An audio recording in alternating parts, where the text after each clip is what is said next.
I don't wanna say anything, cause if I do I might say the wrong words. Oh no. So I'll keep my mouth shut and not listen. Afraid I'd lose you if I didn't. Till we find what we're missing and compromise. So I'll keep my shorts on and not leaving. We're on thin ice, winter season. Can't wait for a single reason not to say goodbye. Oh, if I said what's on my mind, would you stay with me tonight? If I said what's on my mind, would that make you run and hide? Run and hide. Run and hide. If I said what's on my mind, would that make you run and hide?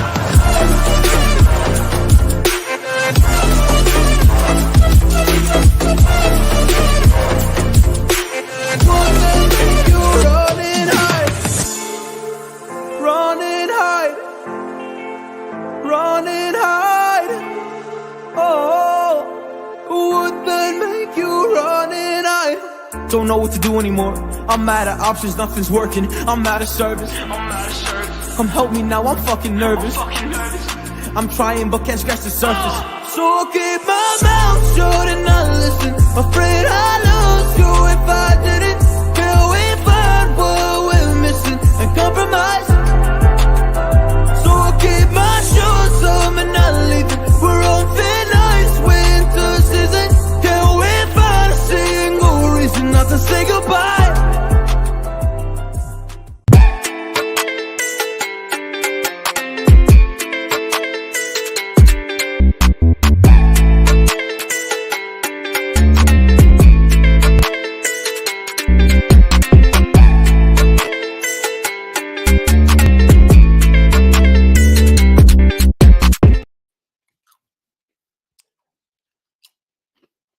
What's up, everyone? What's up, everyone? Hope everybody is well and everybody is okay. I am back, baby. I'm back. So, another live. I'm here. What's good? Hope everybody's well. Hope everybody's okay. It's Friday. It's Friday. So you should be okay. Most important thing, I always tell everyone, right? I always say, where's my, there we go. I always say this to everyone. God damn camera, fix up. What's my, there we go. Is it okay now? Yeah, anyways. Is my camera okay? I don't know what my camera is doing. Hold on. Why is my camera deciding to do spot focus? I don't understand. You know what? Right. There we go. I'm back. Right. What's good?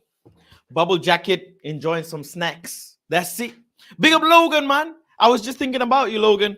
Hope you are well. Which picture is this, Logan? Which one is this? Which one is this one? This one is on my friend's birthday. I was at my friend's birthday and I took a little picture outside in Manchester. This was in Manchester, mate. In Manchester town centre, mate. Few years ago and that, mate. Few years ago, that one. I was having a little meal and that, you know, in Manchester. Yeah, man, with my sunglasses on, thinking I'm Rambo, you know? Stylish. Yeah, that's me. Popcorn settings. Get ready. Big up Yakub, one of the latest members and residents of PlanetFaz. Hope you are well. Hope you are okay. This man is relentless. Big up Faz Horse. Faz Horse. Nice name. What's up, Red Devil? What's up, Rajad? Hope you're all right. Happy Friday. All bubble jacketed and snacks. That's right. I'm not well. Got a flu. You know, few people got a flu. And let me tell you something. I don't have a flu. because I strongly believe you guys, or in general, people allow themselves to get ill. If you are mentally strong, nothing can get you ill. I barely get ill. Touch wood. Where's wood, man? Let me touch some wood. I barely get ill. Barely get ill. Because I'm strong. Spot focuses your dad. Picture collection logo, man. Need to do a reaction video of T for Football Bruno Fernandes video. I've already watched it. God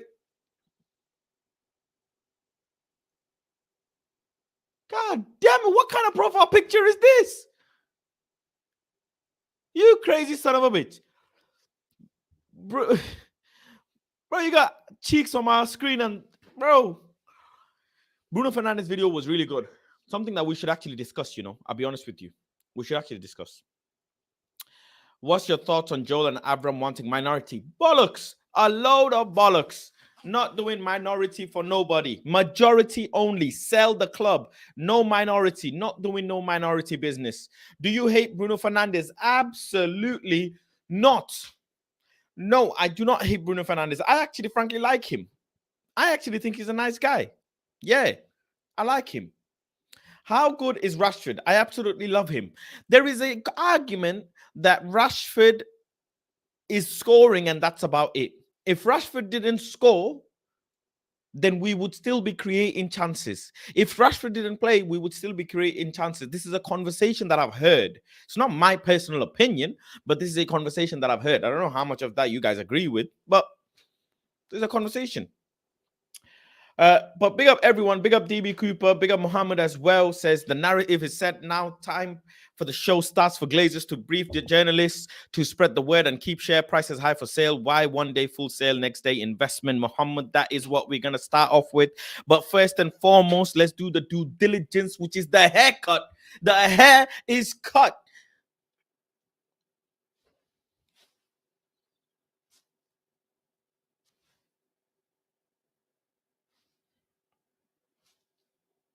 Get the mangles, man. The hair is cut. It's sharp, baby. PH Barbers all the way. I have to show you the haircut, man. Look at the lining. Look at the goddamn lining, man. Sharp. Anyways, let's start off with this bidding war situation, right? First and foremost, I will tell you straight up, okay? This is my opinion anyways. This is strongly my opinion that I do not at any cost want Jim Ratcliffe in this club. I do not want Jim Ratcliffe. Jim Ratcliffe lied to us. Jimmy Time out.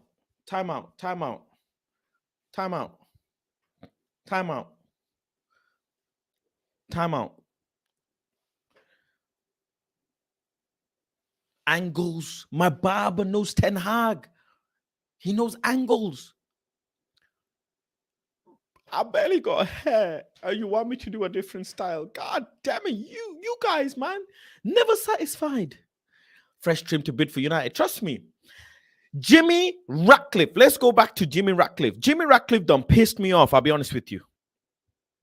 Jimmy Ratcliffe pissed me off. This guy said he wants this, he wants that, he wants media help, he wants public to come and help him, he wants to give the club back to the people them. Oh, you know what?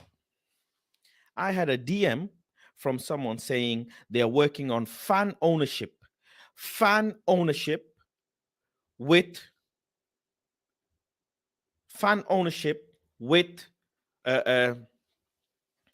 Jimmy Ratcliffe. I have a DM actually, and I tell you what, all that was an absolute lie. I do not want Jimmy Ratcliffe anywhere near the club. The man was JP. You mentioned the letter J and P in the same sentence as M. UFC. We're gonna FUCKYOU. Nah, get OUT. How dare you tell us that you love this club only to go and get a consortium of bankers? No, this is why I have a big issue with, and I have had a big issue with Jimmy Ratcliffe. Please, guys, comment down below. You lot know, big up Gabi in the chat as well. Welcome to the stream. You guys know, right, that from the get-go, when Jim Ratcliffe came into the conversation, I said I am not 100% on Jimmy. I said I'm not 100% on Jimmy. I had my doubts on Jimmy. Remember, please, Muhammad, Logan, you guys know. You guys know. I always said Jimmy is a bit fishy. He's a bit fishy.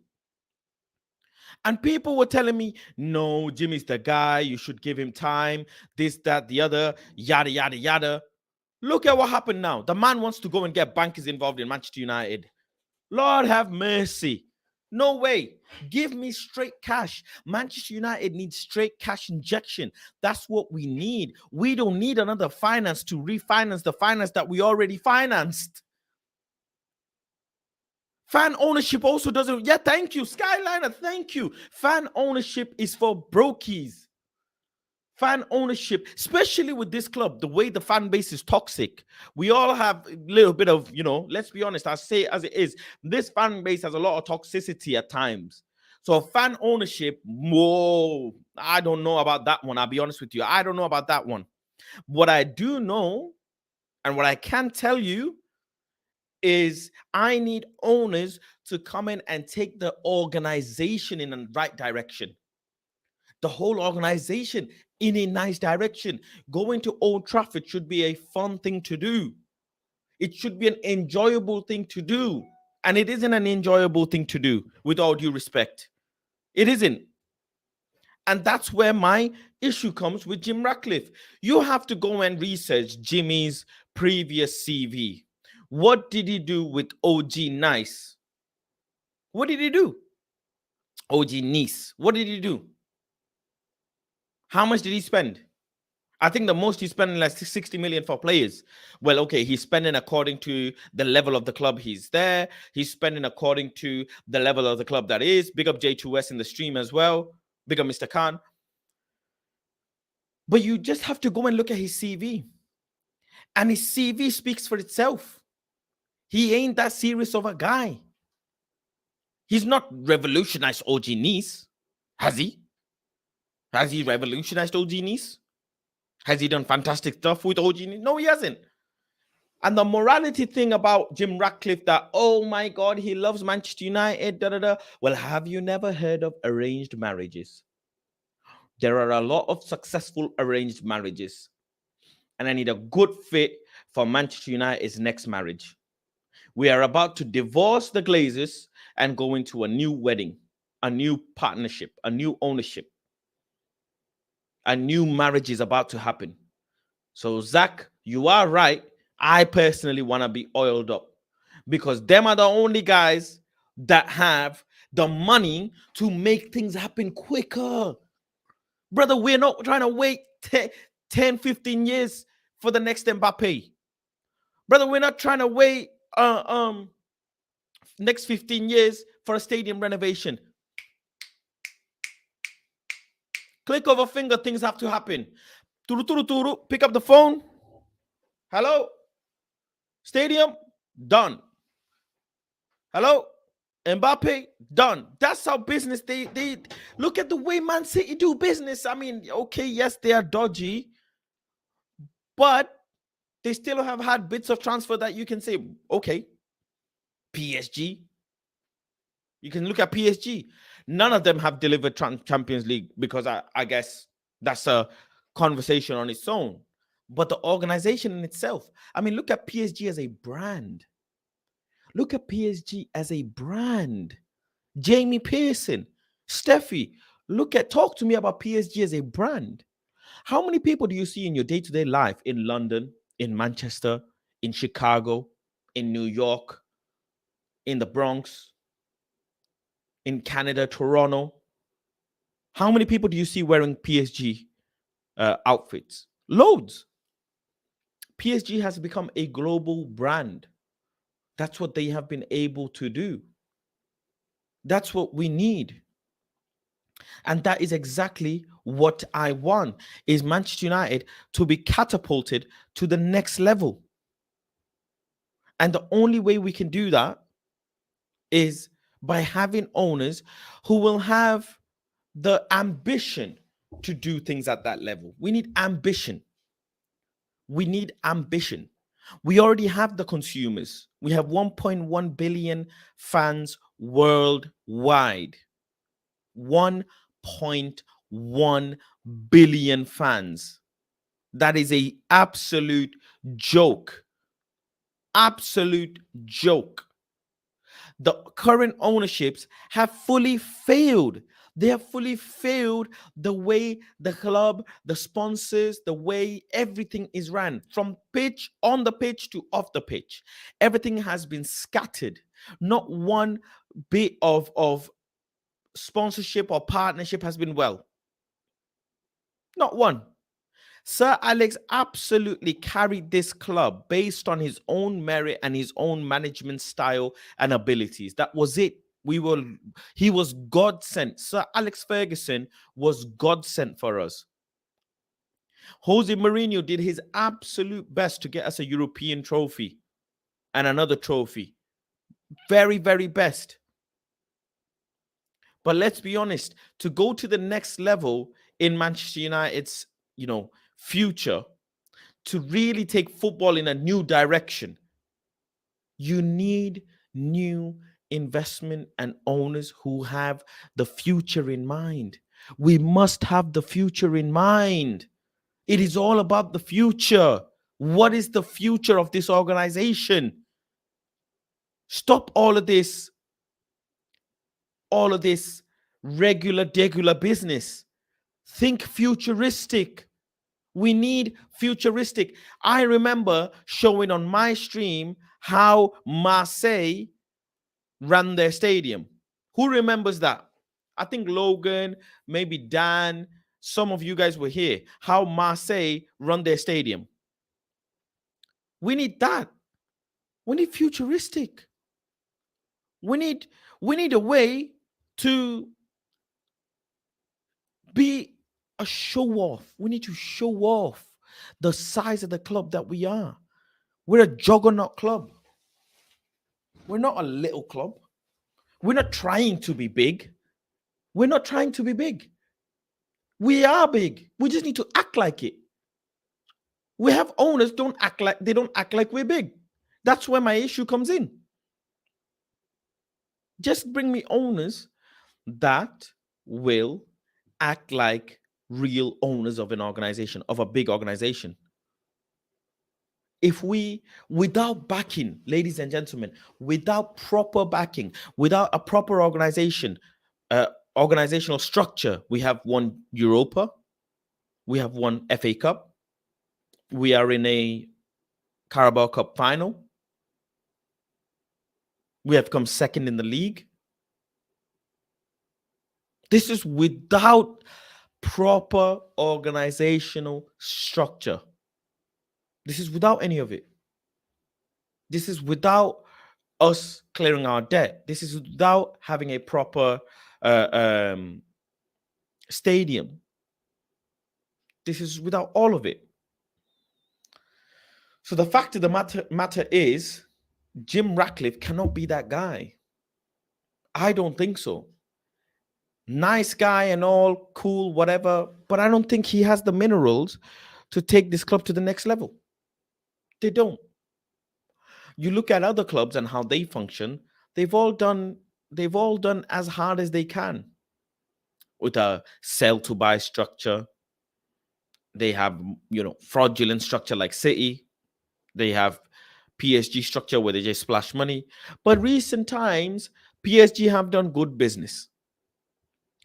Recent times, Bayern Munich have done good business.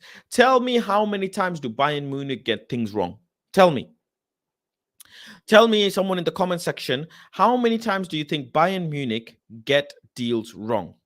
Well, let me tell you, not many times. I'll be honest with you. Not many times at all.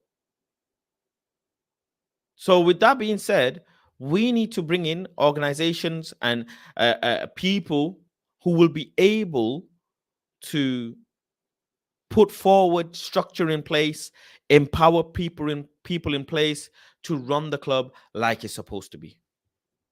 That's what I want, in all honesty. And that's what we frankly deserve.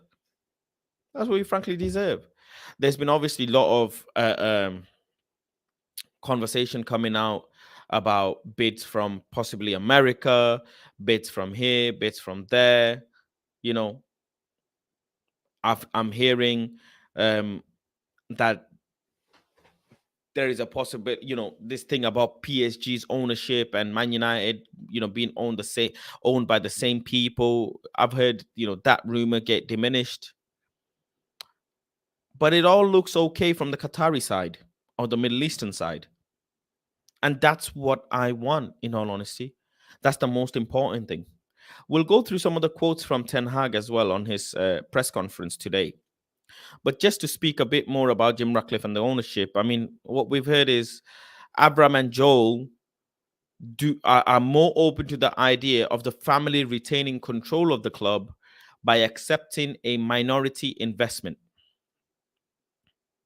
And if you ask me, a minority investment is something that they've been looking for years. They've been looking for minority investment for a long time. So why would we want to give that in now? I don't understand. I personally don't want to. I don't. And if this is minority investment all of a sudden, what doesn't make sense is how come yesterday it was a full sale reports coming out, and then how come today it's minority investment? And in the same time, have you noticed the Super League news comes out? The irony of it all. The irony of it all. Why would the Super League news come out at the same time as Man United owners news? I don't understand. I really don't get it. All I can say is there's something fishy to me, anyways. Something fishy, and a lot of people would probably want Super League. Some people do, some people don't. But nonetheless, all I can say is, for me, I think it's best to avoid this Super League stuff and go with the Qatari owners. This Jim Ratcliffe situation, for me, Jimmy lied, plain and simple. In my humble opinion, Jimmy lied. Or Jimmy didn't even lie. Jimmy just didn't tell us. He just hid it. He just hid it from us. Big up to Dan, by the way, who has been one of the longest members of PlanetFaz. I think he's 6 months in now. So big up to you. You've got your gold badge next to your name. Big up to you. And I'm sure shortly a lot of the other badges will follow as well. So big up to yourself, Dan, for staying a member for such a long time and supporting the channel. And big up to the rest of the people who have joined and become members as well. I really do appreciate you. It is very, very kind of you. If you're enjoying the stream, make sure to drop a like on the video. That would be very, very kind and nice. Please do drop a like on the video. But continuing on, we've heard potential bidders for Manchester United believe the club owners are aiming to secure partner investors at Old Trafford rather than full sale. And that comes from Mark Ogden and Rob Dawson on ESPN. And the Glazer family are not sure if they are willing to let the club go if the valuation is below 5 billion. Oh, big up Dan for the members comment.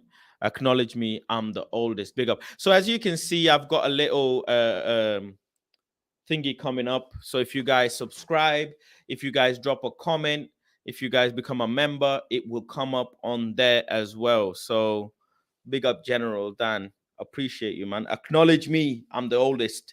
Grandpa Dan. So yeah, whatever super chat you put in, whatever memberships that you join, if you subscribe, it will all come up here with a little Neymar love heart, because obviously, as you guys know, I love Neymar, and it had to be Neymar. The one picture that I could pick was Neymar's. So yeah, I appreciate you guys. I appreciate you guys for real.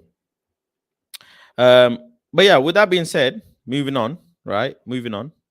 The Glazer family are split in between having minority stake or selling the club. And in all honesty, I want them to sell, as we all know, but this minority thing goes about too much for my liking. I personally don't enjoy it. I think the minority stake stuff is kind of like a smokescreen almost. It feels like, in all honesty. I don't look at it in any other way. I think they're 100% looking to sell. I think I'm very much convinced now. If someone like a Qatari comes in, I don't see them backing down. It doesn't happen. It doesn't happen.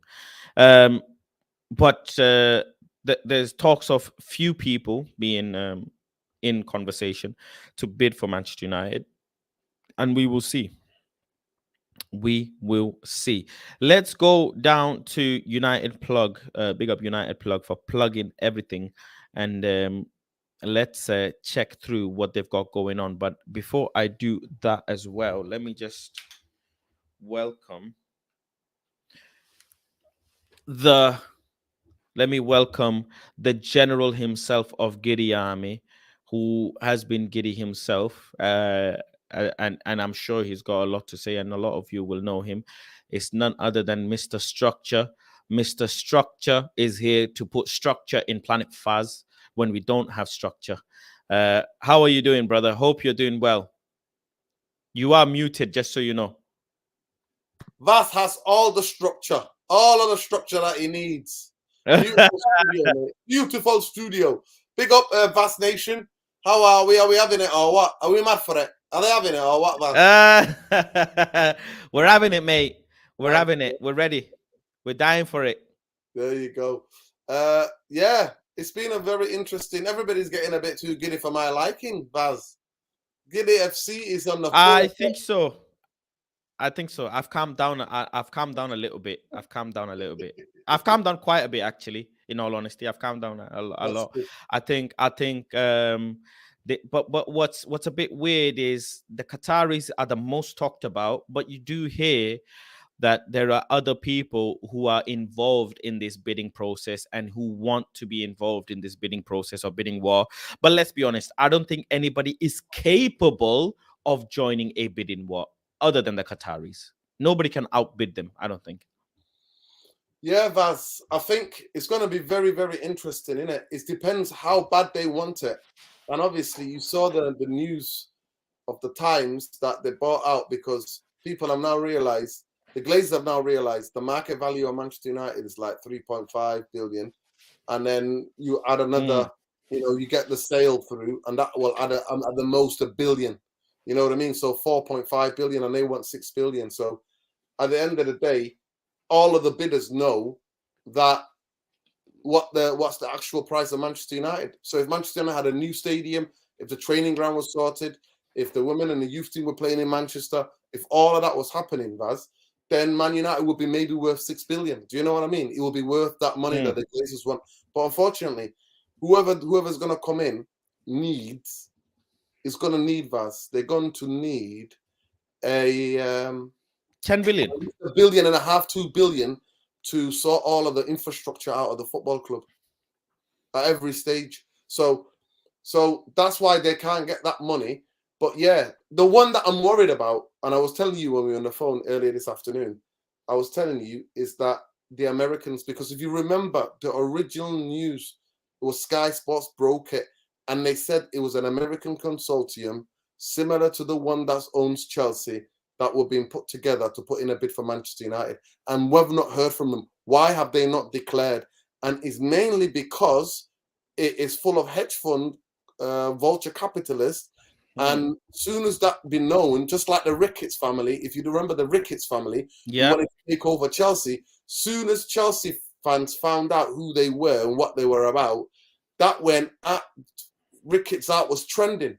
And then all of a sudden, the people were like, you're not serious, because they were like, well, we've already getting reputational damage. So what's the point of buying this football club? So that is my biggest worry. It's not about the Qataris. It's not about Jim Ratcliffe. It's about the silent US who Sky Sports, who broke this story, have said that they were favorites. And I've not heard anything else ever since then. All of the different kind of news is just recycled. I've been looking into the idea of, and I made a couple of phone calls to really find out about what is the conflict of interest and the monopolization rules. If because we know everything Qatar goes back to the fella you've got on the photo here, goes back to him and his family, regardless of however you want to dress it up. Like it's in Qatar law, Baz. If me and you go to Qatar tomorrow and set up a business, 50-something% of that business is going to be owned by Qatar. If that's correct. Multi-millionaire successful. So everything goes back to the Qatar royal family. And so basically what is going to happen is that there'll be a certain amount of people saying, oh, like me, who are very skeptical about the rules, the UEFA rules that says you can't own two clubs that compete in the same competition. Though what I've then done now, I've done some research to find out, Vaz, why are those rules, how stringent those rules are. And I'm not going to lie to you, they're not. So basically, that was my biggest thing. And I've been contemplating that and grappling with that. If Qatar was to be successful, would the UEFA get us on that? And I know a journalist who spoke to the guys who wrote that rule for UEFA. And they basically said, it's not that rule needs to be revisited and needs to be tightened and actually changed in more detail. So that was my only worry about this Qatar. I was like, well, they can't. And my other worry about the Qatar was that we know that the Qatar Sports Fund, they are definitely looking to, they want to invest in 20 football clubs or sport institutions because they want to diversify their economy, because they know the oil is not going to last forever. Nothing lasts forever. So that's what they're looking to do. They're looking to do that. But the same guy who owned Paris Saint-Germain, he was apparently talking to the likes of Levy about having a stake. So they're not looking to take full sale of the full ownership of any club. They're looking for stakes in football, stake ownerships in football. So that's what they're looking for. And this is the person who bought PSG, Khalifi, I think that's his name, who brought PSG. They bought PSG for 100 million. Do you remember? No, of course, And they bought PSG for 100 or just about less than 100 million. And PSG, as of today, is probably worth around 4-5 billion. That's PSG. So if you think of that way, they would want a deal with Manchester United. They wouldn't want to pay the full price. Yeah, the big thing is that the difference apparently between that's the sports fund, yeah. So that Al Khalifi guy, that's the sport fund of the whole Qatar, right? They've become one of the most best marketed football clubs in the world. You know what I mean? Obviously, our friend Dave, you know, the rapper, he's a lot to play with that. There's a certain generation of Thiago Silva fans. If you know, you're knowing it, right? The guy wrote a song, Thiago Silva, and then that just took off on Thiago Silva's career. Thiago Silva, Paris Saint-Germain shirts. And actually, because they got a really nice shirt, you know, the red and the blue and everything mixed. Yeah. So he made one of the most marketable. But if you want to know PSG, that made PSG and Thiago Silva very, very, very marketable. Massively. Power of music. Exactly. And the power of Dave, actually, as well. He's amazing. As well, yeah. Yeah. But the thing about it is that if you really know the history of Paris Saint-Germain, Vaz, they're not that big club. They're not a huge club. No, the equivalent. What would I put it to the equivalent as? Before the Qataris took over Paris Saint-Germain, what would I put it to? I tell you, Marseille and Lyon are bigger football clubs and more heritage than Paris Saint-Germain. And that might shock some of the audience. Like, what? Yeah, Paris Saint-Germain were not that big. They've never been that big. But obviously, the money they've had, the backing of Qatar, everything was all geared to the World Cup. It's about the French government supporting the bid for the World Cup and the deals between France and Qatar and everything else. He opened the gateway. So for me, what I'm hearing about this guy, even though the sports fund comes under his umbrella, this guy and people representing this fella here, wasn't it Al-Tahini? Al-Tahini, what is his name? Al-Tamim, is it? Al-Tamim, yeah.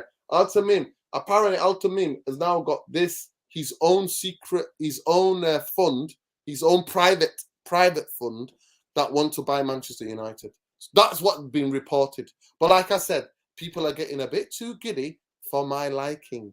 So I'm telling everybody and their nan, will all be revealed soon. Especially the ones, because I know that 100% if the Qataris want to buy Manchester United, they're going to be letting it be known. They're going to tell you. They're going to tell you about it. Like the same way Jim Ratcliffe is doing, right? So at the end of the day, I'm worried about these silent Americans. Because they know the Glazers. They're from the same country. They could be friends with the Glazers. And I'm worried about them. And they're the type of people that would buy Manchester United, invest $2 billion in it, and then in 5 years' time, ask for 10 billion. True. Very true.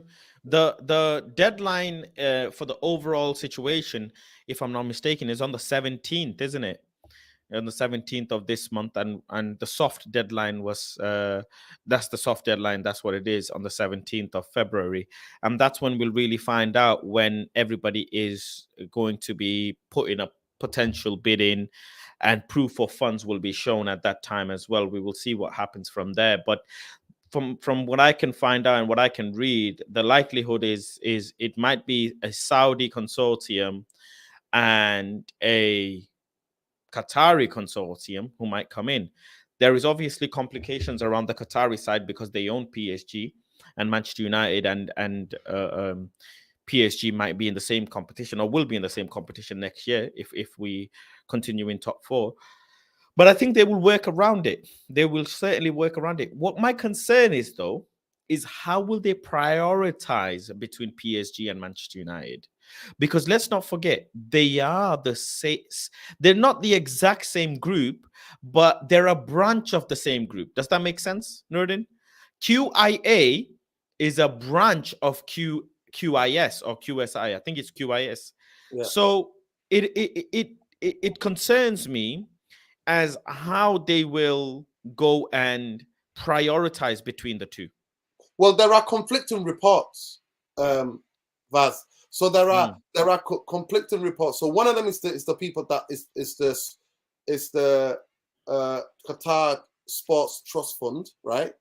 That's them. And then the other one is the Qatar something sports something, right? But the conflicting reports are because I've been trying to sift through the detail, and a lot of it is just journalists, Vaz, recycling and giving it a new headline, the same story, giving it a new headline and try to get clicks. And that's why I was warning people, saying on Twitter, do not get clickbaited by even the big accounts, bro, and these so-called journalists, because they know that the fans are desperate. We are so desperate to hear about what's going on. So what I'm being told is neither of them. What's we've been reported, the conflicting reports is none of them. It's not QSIA, it's not QSI, it's none of them. It is a private fund of your fella here on the left. It's him. That's what's been said.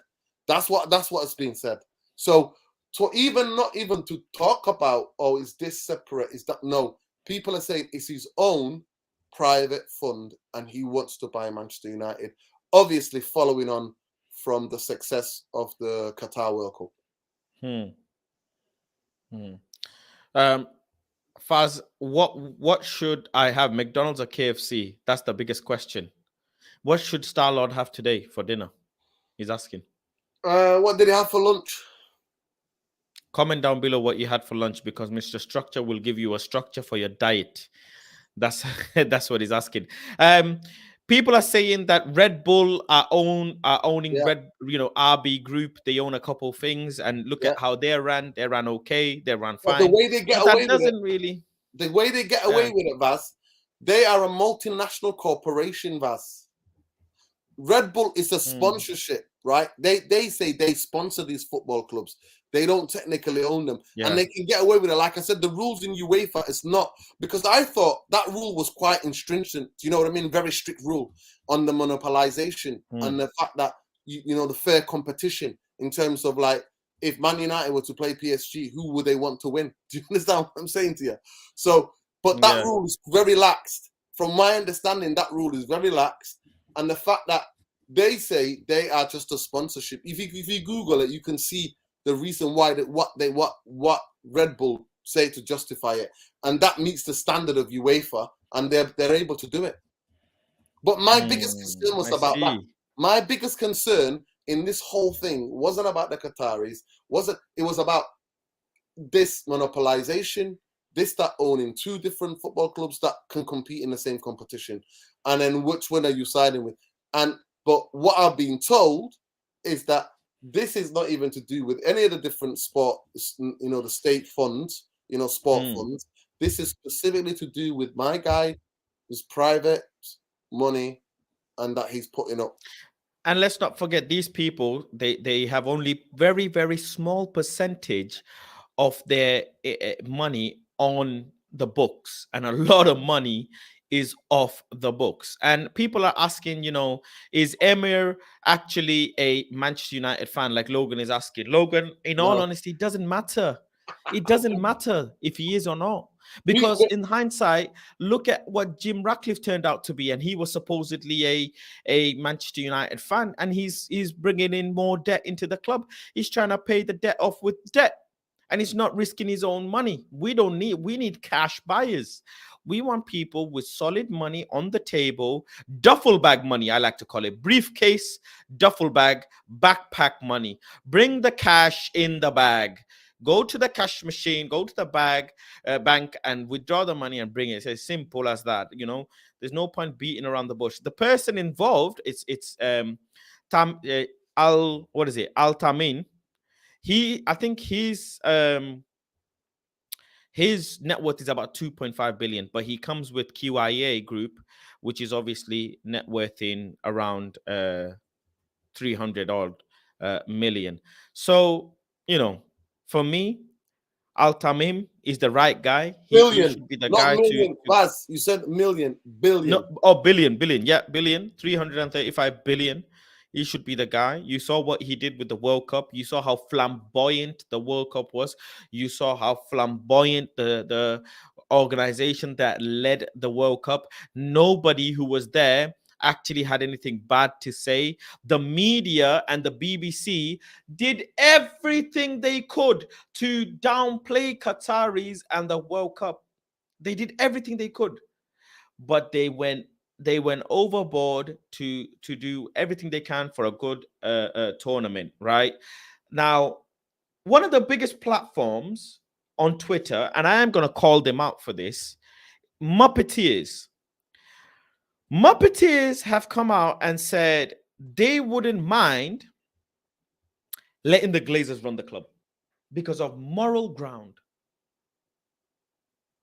Yep, there is a video of the Muppeteers saying they much rather. Yep, there is a whole video. There is a video of the guy, the Muppeteers guy, letting saying that he wouldn't mind letting Manchester United be run by the Glazers because of moral reasons. Right. Moral reasons. I don't think you have seen the video. Bro, are these guys? Those guys are Americans, aren't they? If I'm not mistaken. Correct. So listen, bro. All due respect, all due respect, Faz. All due respect, brother. All due respect. I'm not listening to people who are not even like, yeah. How do I know that they're not getting paid? They're not getting backhanders from the Glazers to say what they're saying. To me, you're a United fan, and you're saying you want the Glazers to stay. For me, that's unacceptable. In all honesty, to say that you would prefer. To me, that's a disqualifier in my book. You know my stance. Yeah, That's a to me. Then for me, I just think all of this Moppeteer, then it's just a Glazer. It's the Glazer. It's the Glazer. You know when you got 2 or 3 accounts on Twitter, what was that called? What are those? Burners. Burners. Yeah, that's a Glazer burner account. Yeah, that's what they are. And I'm gonna put them on blast. So have you seen the video of us? Yeah, I have seen the video. Yeah. What? So explain to me. Break it down for me. What? How were they justifying it? They basically they said that morally the Qataris made their money, and I quote, they said, from its blood money. They said the Qataris made their money, and I quote, blood money. Do they not know who's got the biggest blood on their hands in this world? Do they not know that it's the country they're from?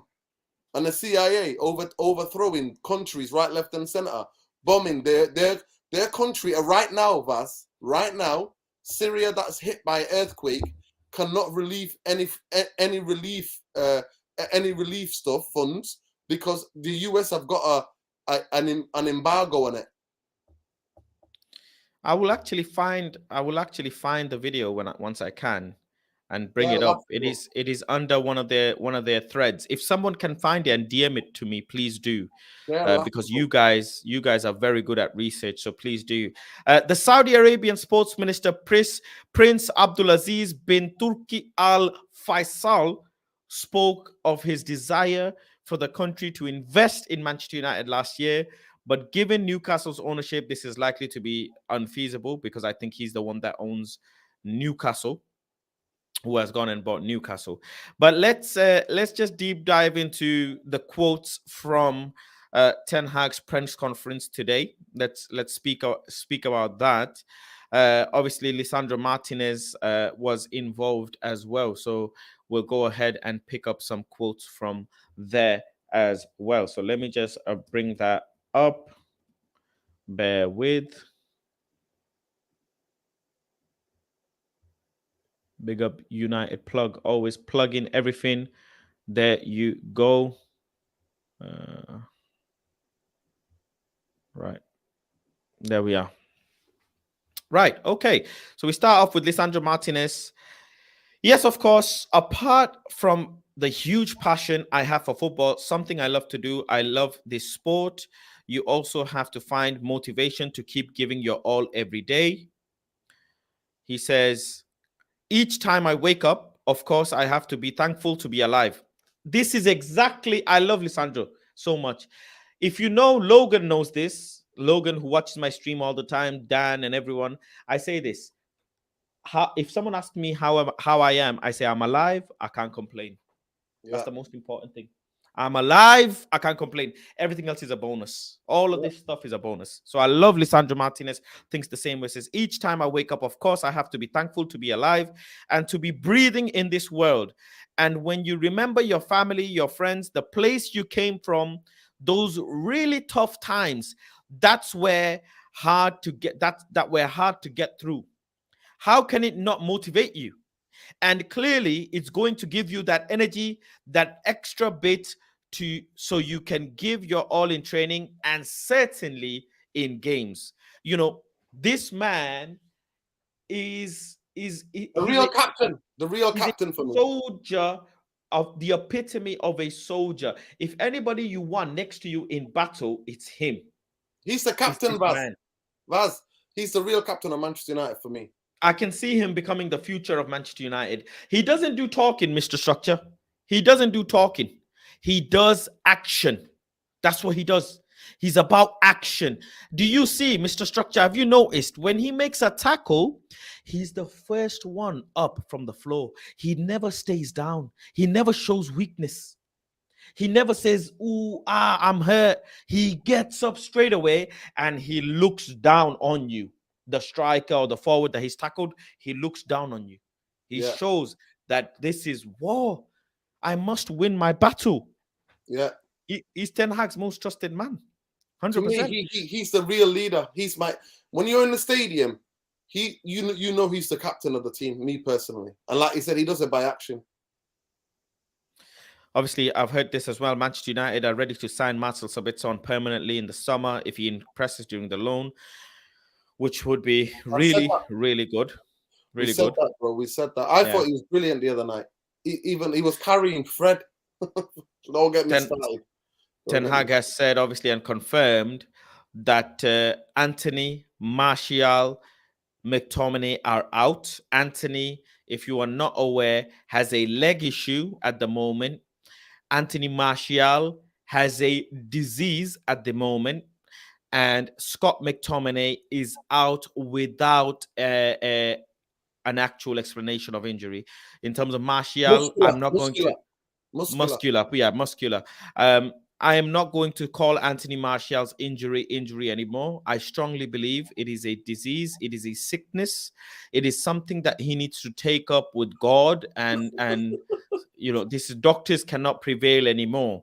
This is when you start going and seeking God for help for your body. Do you know exactly what I mean, Mr. Nurdin? He needs to Yeah. pray. He needs to go on his knees and start praying. He needs to He go to actually did that. church. Did you see him? Did you see him? He did that the other day when he scored that goal. He did that straight away. That's his He new needs to do more celebration. of that. Yeah, Yeah, he needs he to do needs to more do of that. more of that. To He me, needs I to would do just more like of him that. to leave the football club, because if you're not available for me, if you're missing in action, then you're no use to me. To me, Anthony Martial has become, with the utmost respect, a science experiment. He is a science experiment for how many injuries can a player sustain of different parts of your body. Different parts. That's what happens. 100%. I don't think even physios have come across a player who gets injured in so many different places. Can I give some context? Can I give some context to that quote? Because I watched Which quote? the quote about the people being injured. So I Oh, watched okay.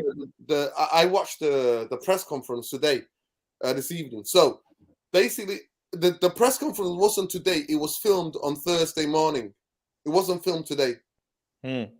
So Ten Hag was talking the morning of the night that the Thursday morning. So just a couple of hours in the night, it was the game in it. Do you know what I mean? It was the day after the game. It wasn't live today. So that needs to be put in context. So what he said about the injuries, he said the injuries, it's hard for me to tell yet because there are a couple of days. So he was talking about today, tomorrow, and then Sunday to be able to find out like how many people are available. So he said he doesn't know who's going to be available or not. But those are the guys that are out. They were out for that game on Wednesday, and then they're going to be out again. So he said, so we might have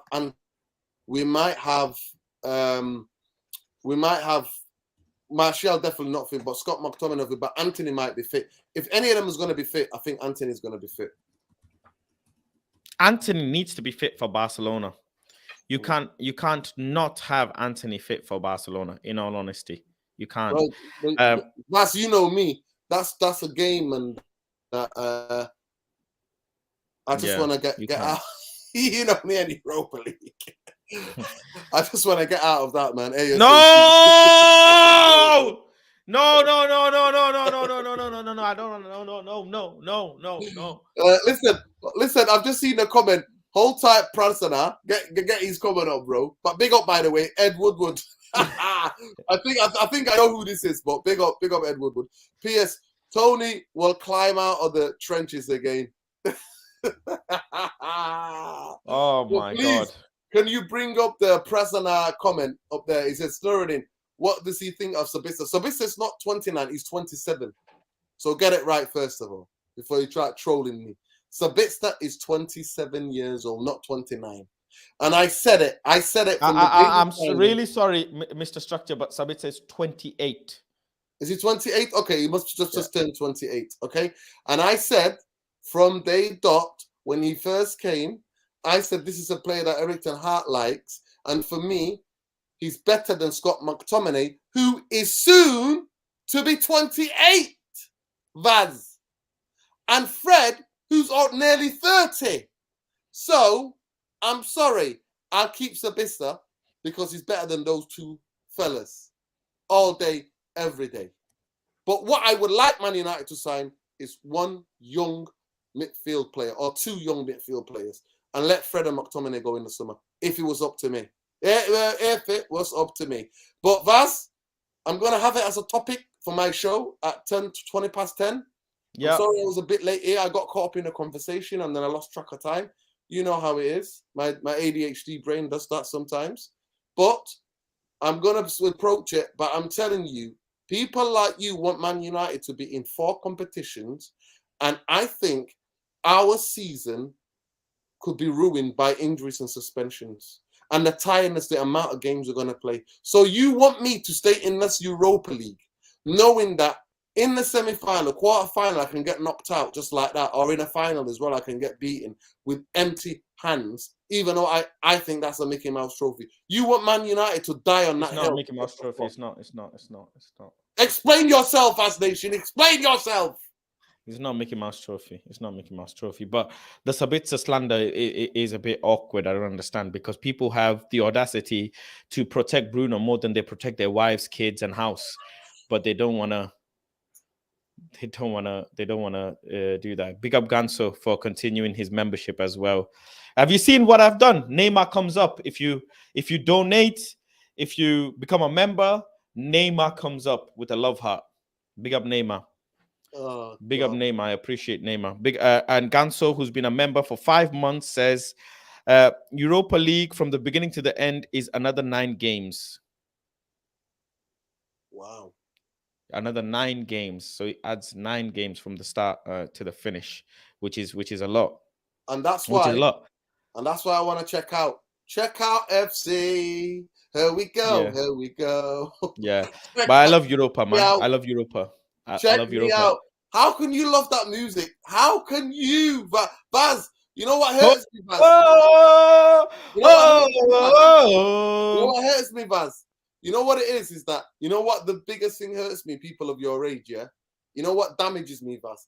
Is that you never got to too much of champions. Yeah, probably. That's what it is. I swear to you, that's what it is. It's because the Glazers and Ed Woodward and these clowns, these absolute vultures have deprived fans like your generation of the champions. when I hear that the champions at Old Trafford, the amount of memories that come at the forefront of my head, Baz, I start to get goosebumps. I start to get, oh, I'm gonna faint. That's what I feel like. I'm gonna faint because the memories are too much flashing in my head. Let's continue with the. I don't think you understand that, Vez. I don't want to continue to anything else. I don't think you understand that. Instead, I get it. I love Champions League myself. I do. Instead, you want do.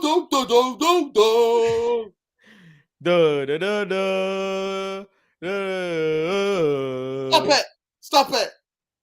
It's like the trophy looks nice as well. I mean, the Champions League trophy looks like a little teacup. Europa League, look at the shape. Look at the beautiful, slender, sexy shape. You know? Whenever I think of Eric Bailly, I think Europa League. And I think Zlatan. Listen, Fast Nation, you see what he's trying to do? You see that level of... My people are suffering. I must give them something to look forward to. You want them to be miserable? Cost of living is going up. What do you want me to do? You know what you get them to look forward to? FA Cup versus West Ham.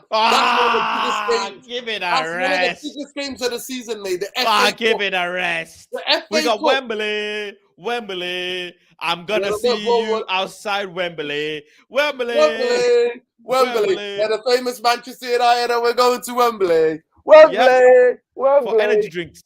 We're going for energy drinks. Let's continue. What's happening? What's happening to me? Am I dropping? My laptop nearly went, mate.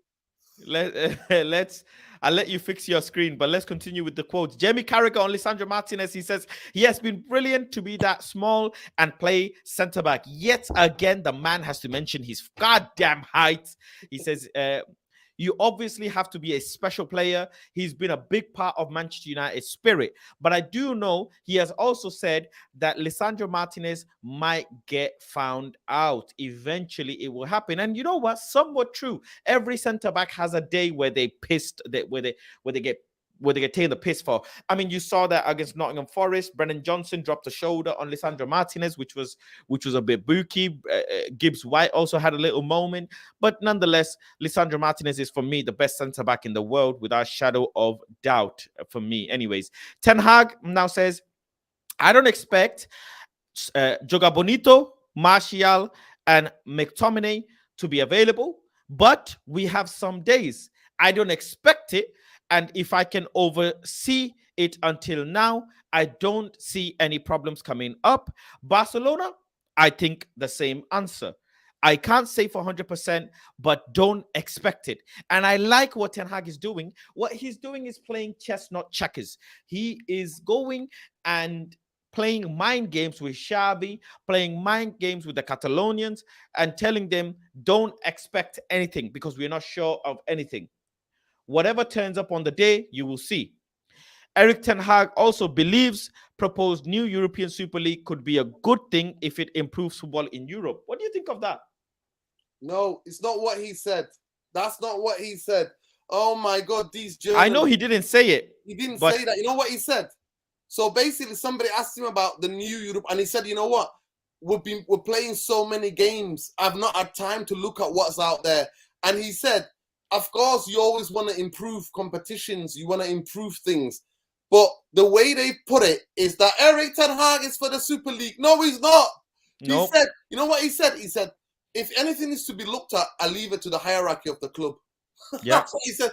And he literally mentioned that he's too busy to look what was breaking news or whatever. That's what he said. But I love it. I love the way they misconstrue his answers. It's just incredible. It's incredible. He didn't say it. He said, yes, he said competitions can be improved where they need to be improved. That's what he said. If something new comes up and it's about the football and it's going to help the football, then it's going to.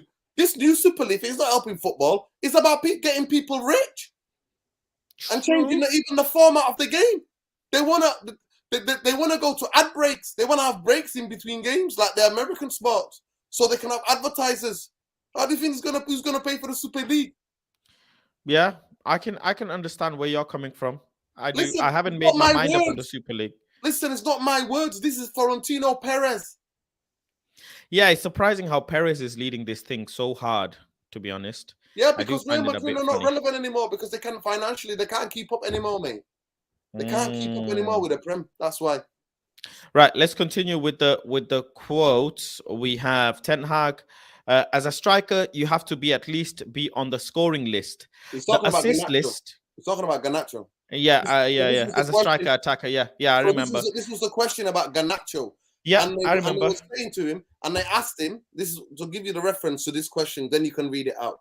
They basically asked it, they said, Garnacho, how do you think he's doing? How do you think he's done? And because you got to be bought off against Crystal Palace, and the other night when he came off, he was angry. So this is the question that was being asked. So this is the answer. Go ahead. He says, as a striker, you have to be at least on the scoring list, the assist list, key action list to have the right impact. And of course, we expect Garnacho also to do the other stuff, but the base stuff is also important. And that's the base stuff, make chances, make goals, make assists. Very simple. Ten Hag says, a Manchester United player, we expect you to have an impact or influence the score, to influence the result, to positively influence the game by scoring goals and having assists. Very, very meticulous the way he speaks. Very simple. He doesn't say much, but he says enough. It's very carefully picked. He then says that working with young talented players, he speaks on working with young talented players. He says that makes this job so exciting. It is wonderful to work with young players and get the best out of them. Finally, they have to do it by themselves, but often they need motivation. They need a push sometimes. And this was in relation to him speaking on Jadon Sancho. When the interviewer asked him about his thoughts on Jadon Sancho, he said, I did everything I could, but the rest is still on Jadon Sancho to go and deliver on the pitch.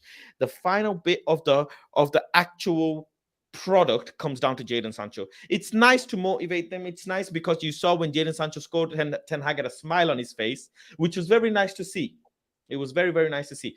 But the rest comes down to Jadon Sancho. I've been honest, I've been clear, I've been straight. PlanetFaz, want Jadon Sancho to play 90 minutes. Until Jadon Sancho has completed 90 minutes for me, I will have concerns, because the last time Jadon Sancho played 90 minutes is a long, long time ago.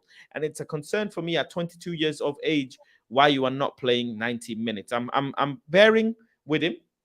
I haven't let go. I'm still with him, but I want Jadon Sancho to play 90 minutes, because people say, well, other players, loads of other players have played 90 minutes in this season.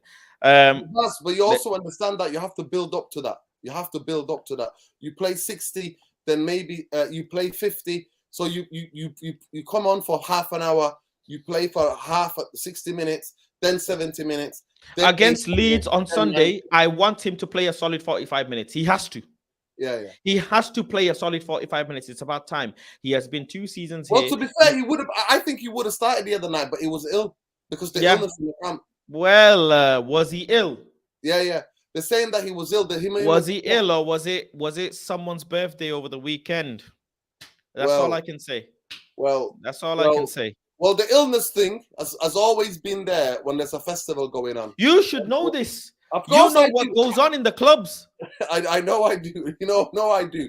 But what I'm saying to you, I'm hoping that that's behind him now. I'm really hoping that's behind him. But there's Joseph Manu here, Maino. Can you please bring up what Eric Ten Hag said about the amount of games and injuries? Can you bring that quote up just to give a bit? I think it will come as the quotes are going. Because no. This was from earlier today, so it should be there if you check. I'm just scrolling up, so it'll probably come up in due time. Yeah. But I think he said in here, Anthony Martial. No, where is it? If you go up, if you go to it, he specifically said about the overload on the players. They're overloading the players, and that's what he talks about. He talks about the overload and the amount of games and how that is taking its toll on the squad. Someone copy the quote and bring it on the stream if you see it, because that will be the easiest and quickest thing to do. But let's just continue with the quote that I was in. Garnacho is totally convinced about himself that is a good thing. So meaning he is very, very, confident about his ability. You need that in the biggest stressed fractures that you have to perform, and he is doing that, and he wants to contribute to the end. I mean, to give more context, Ten Hag said Garnacho wants to play every minute, and which is a good thing. He knows his ability. He's very emotional. He said that as well, Mr. Structure. I don't know if you saw that video, but he said he's very emotional, and it's good. It's good to be emotional because you leave it all on the pitch. I have the video where Garnacho went like this. It seemed like, I don't know if people saw it. I was the one that took the video when I was sat behind Ten Hag. You can go and check it out on my profile. But for me, I don't think it was much. I say it from all the time. I like that he's emotional. I like emotional players. They leave it all out on the pitch. They play with heart. They play for the sport. They play for themselves and their family. These things are important. And play with emotion. Playing with emotion brings the best out of you. And you don't overthink. You must go on the pitch and express. You have to express. The best players express themselves. Wayne Rooney, Paul Scholes, all of these Neymar, they express themselves. So I like all of the things about him. And people have been critical.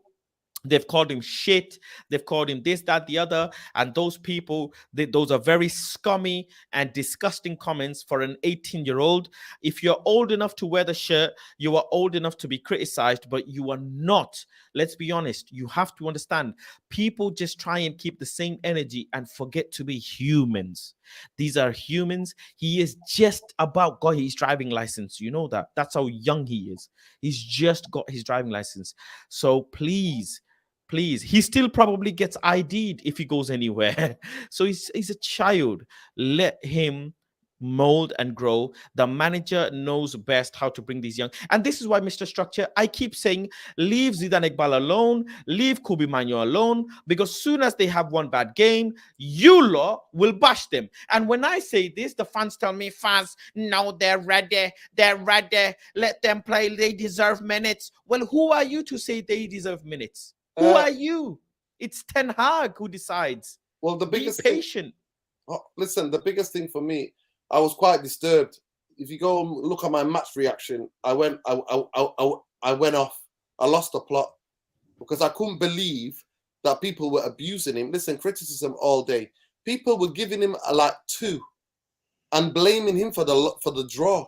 I'm like, are you kidding me? When seasoned professionals like Varane, Diego Dalot, Bruno Fernandes, who else? Fred, all these other guys are giving the ball away. Like season in, season out professionals giving the ball away, being lackadaisical in the game that we watched. And you blame it on the guy that was trying to make things happen. And they go, he lost the ball. Did you see how Leeds press? If you see the second goal, he had no space to go to have if he wanted to have a wee then, he had no way to go have a wee because there was 3 men surrounding him. What are they on about? Have they ever played or watched football before? To me, the FIFA generation, the toxic aspect of our fans is the most toxic in world football. It must be said. It must be said. To basically blame a draw on a young kid and they go, he should have scored like he missed a 2-yard tapping. It's not like he missed a 2-yard tapping. The ball came. He's got to learn. And I said, this is Paul learning. Developmental plan for a young player. You bring them in. And you know what I wrote on one of my tweets? I wish you would have seen Ronaldo when he was 18. I wish you would have seen Giggs when he was 18. The most decorated player in Man United history is Ryan Giggs. You wish you would have seen him. You wish you would have seen him when he because was they made a lot of mistakes. Ronaldo, the Manchester United players wanted Ronaldo out. Let's not forget. Faz, I'm telling you, your generation, FIFA generation, think this is FIFA. They got all the cheat modes. They don't understand that it's hard. You're on the pitch battling.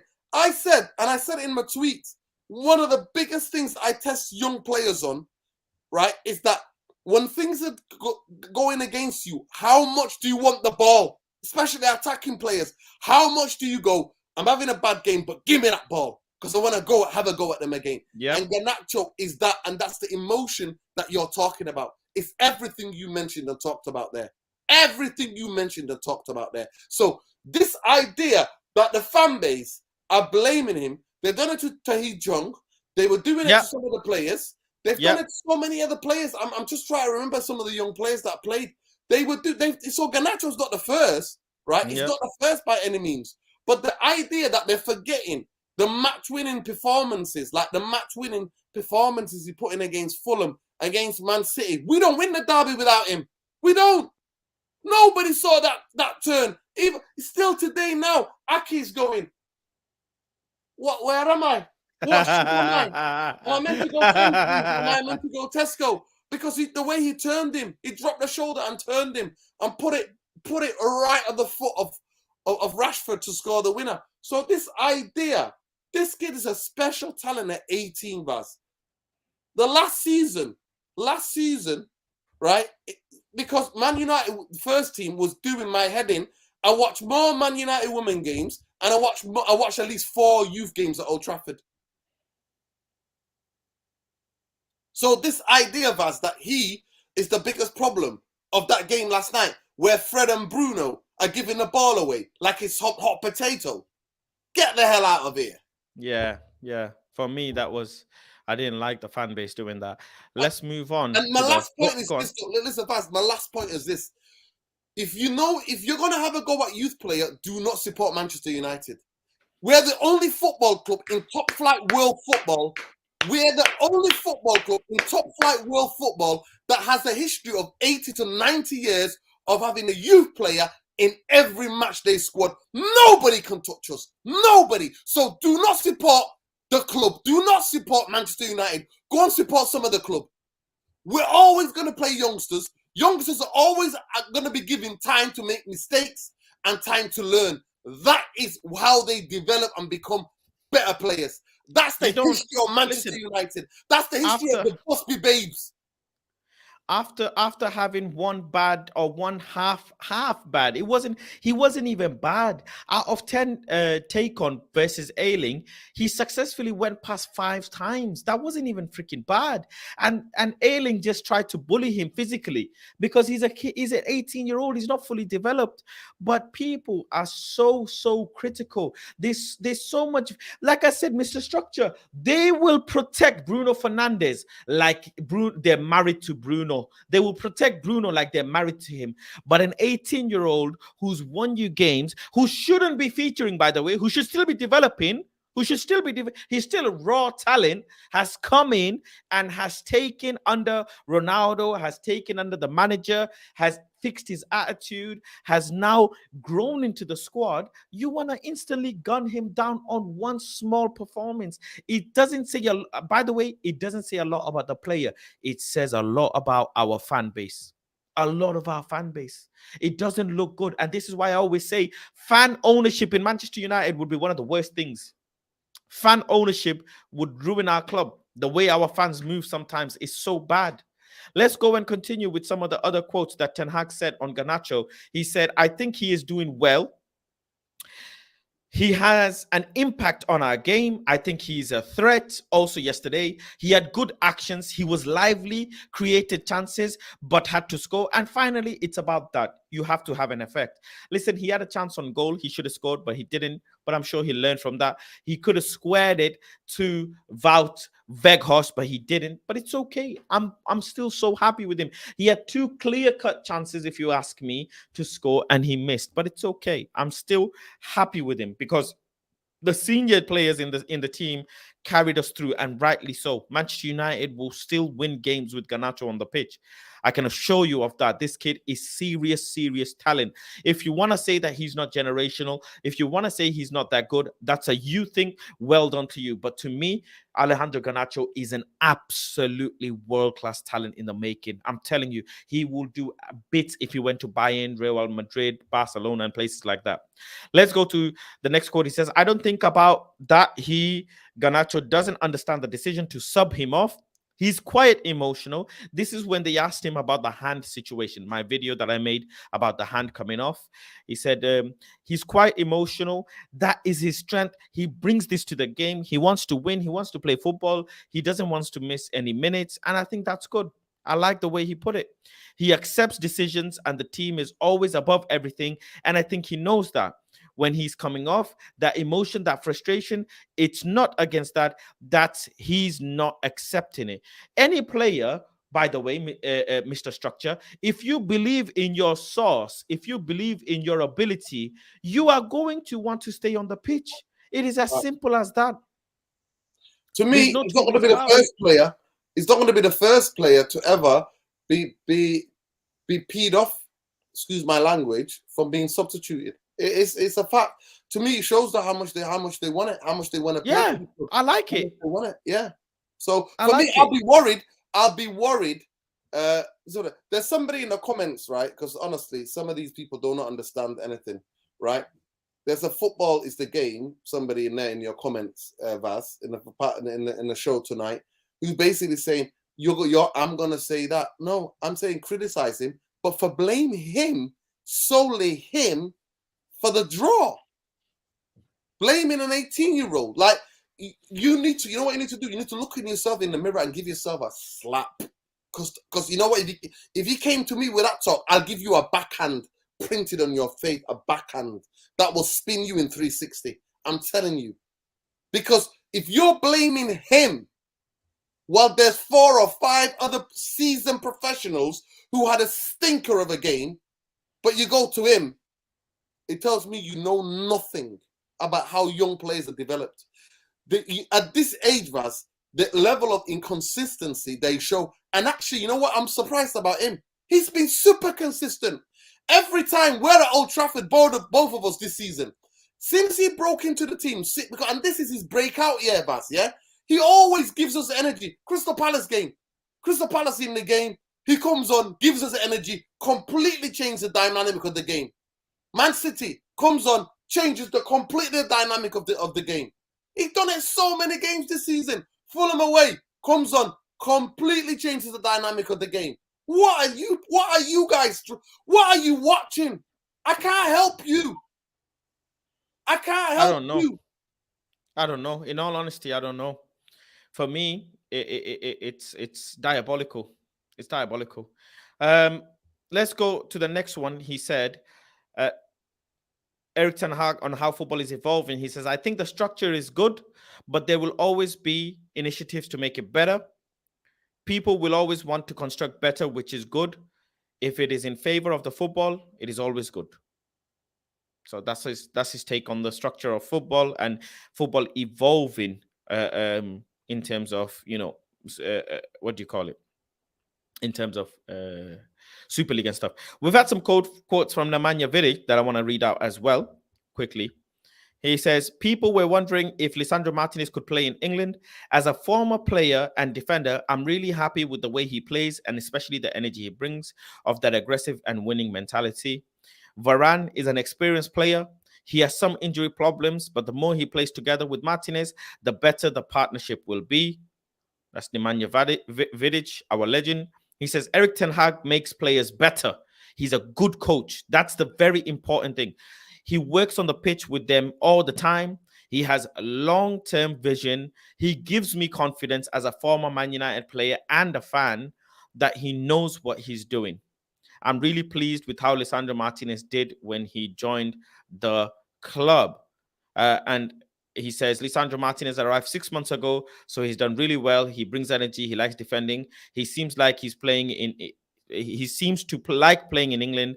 He is a great, great signing, which I like. And just to add as well, Manchester United have donated £50,000 to aid UNICEF's effort to provide supplies and services to those affected by the unfortunate earthquake in Syria and Turkey. And I'm glad my club has stepped up to make the donation, which is great. I hope I hear other clubs stepping forward and matching or exceeding the donation. That's the most important thing as well. And the other comment that Nemanja Vidic made as well, he said, Eric Ten Hag, he was already working for a big club. And it seems like his approach is that nothing comes straight away. It's hard work. He sees the longer picture. Even if you lose the match or win the match, where he wants to go. And I like that about Erik Ten Hag. He always says there's room for improvement. But when you say room for improvement about Manchester United fans and players, they start having a bitch fit. They, oh my God, he was amazing. He wasn't bad. Why are you criticizing him? Well, your manager himself says good is not good enough. So shut up. Nemanja Vidic continues to say, you can see on the pitch that they play more as a team. Ten Hag has good values, and that's important. I think we lost that at some point, but he's changing that. It feels like they're playing as a team now, which is fantastic. And lastly, David De Gea will become the first non-British player to make more than 400 Premier League appearances for one club, should he start against Leeds. Can we please give a big round of applause for one of the best goalkeepers, David De Gea? Thank you very, very much. Right, Vaz, listen, I need to go live, but lots of love. Big up Fast Nation. Big up Junior with a super chat as well. Big up to every one of you. Join us after you're done here, if you're free, Vaz, and a lot of the Vaz Nation people. We're going to be getting into it. We're going to be doing a proper preview because too many people are talking about this thing about Qatar, this and that. And I want to do a proper preview because these are scum. They hate me so much. They nearly killed me. Their fans nearly murdered me. So I hate them. It's personal for me. And you don't hate them because I know you don't have hate for anyone. I don't have hate, but I like Man United to beat them. And I like singing. And I like singing. Leeds are falling apart again. Leeds are falling apart again. So big up Vast Nation. You seen Man United, now go back home. You seen Man United, now go back home. Yeah. You've seen United. You've seen United now. You can go home. You've Yeah. seen United. Yeah, You can dude, now go you can home. go home. You can tell me and Mr. Structure are hooligans. Make sure you go and check out Mr. Structure's channel. Link will be in the bio and in the title as well. Therapy Army, go and join his stream. I will also be dialing into his stream quickly and having a little bit of chit chat with my senior uncle, the General of Giddy Army. Thank you very much, Mr. Structure, for joining through. I'll let Sorry you that I was go. late, bro. Love. Yeah, big up to you. Let me come to Junior's super chat. Junior, thank you very, very much for the contribution. I hope you enjoyed the little Neymar thing that popped up with a little love heart. I hope that you could hear it as well. Did you hear the chat as well? I hope you heard the chat as well. But going just quickly, bear with. Yeah, there we go. Your chat says Garnacho isn't the reason why we conceded goals in the opening stages of both halves. So is he still to blame for the loss? And you can twist that narrative this way, and then people will say, but he could have been the reason why we win the game, and we didn't because he didn't score the goal or didn't pass the ball to Weggy. So you can look at it from both sides, Junior. But no, we didn't concede the goals because of Garnacho, and it's not fair to blame him for the draw at all. It is a very, very upsetting that people think that Garnacho is at fault. It's just not nice, to be honest. It's not nice for a 18-year-old to be put through that. It's not good. We need to be again nurturing them. We need to be showing them love, encouragement. We need to be showing them positive vibes when they're doing well. He has gone and liked certain things on Twitter after the game, which isn't nice. And on top of it as well, he's posted a picture on Instagram saying, whatever he said, don't give up. He said, don't give up. I don't know if he means Ronaldo or God or whatever he wants to refer to. But yeah, it isn't nice for a young player to go through online bashing. Marcus Rashford, I'm sure, will put an arm around him and help him through this little bit and kind of guide him as a big bro through these little patches that he has. But for me, I think it's gonna be okay. He'll be fine. Ten Hag will look after him. It's nothing really to deep dive into. It's just those people who say that it's them. It's them. And Rajat, like you rightly said, youth is a major part of United. It always has been. It always will be. If it wasn't, I'd be very, very surprised. I personally love Manchester United for the youth players that they bring. I personally have connections with some of the youth players that I enjoy watching. And I can't stand by comments like that at all. It wasn't needed. There were much more senior players that we could have maybe criticized a bit more. But like I say, we always protect them. For some weird reason. I'll bring you guys the preview tomorrow between Manchester United and Leeds. This time we'll be at Ellen Road away. So I wonder what the situation will be. I wonder what the game will pan out to be. What I do want to say, though, in this half of the stream is playing Leeds away will be hard. It is not going to be just an easy, walk in the park. Let's make that very, very clear. Leeds away will be harder because now I want to introduce how important Anthony Santos was for this system. People were always criticizing Anthony for this, for that, for whatever reason that they can find. But the fact of the matter is, Anthony is so important for this system, for Ten Hag's system. Anthony is so crucial. Casemiro is so crucial. And all in all, we need a ball-carrying midfielder who is going to be crucial for the system, but which we don't have. Now, the injuries have settled in. Certain players are not available. They won't be clear to be ready. Anthony Martial is the worst. It's the worst player that makes me dizzy talking about Anthony Martial. But let's not even get into him, right? Let's not even get into him. But overall, in general, right? In general, I think it is it is crucial that Anthony and Casemiro can play ASAP. Casemiro is obviously out, so sure, that's that. We can't do much about it. But for me, it is crucial that Anthony comes back ASAP. We need Anthony back, and I hope people now realize why he's so important. People were so good to criticize Anthony when he was here, but do you realize now? Do you see now? Do you see why he's so important? I'll be honest with you. Do you see that? Why? Comment down below, please. I need to know. You guys need to communicate with me. Do you see why Anthony Santos is so important for the squad? You can't have two direct wingers. It doesn't work. It doesn't look good. You need one direct winger and one ball holding winger who can cut in. That's the system. That's what makes the system tick. Please tell me. Why do you not get it? Let me put hold on. I'm going to put the members you can join, by the way. There you go. I've dropped the link, but big up to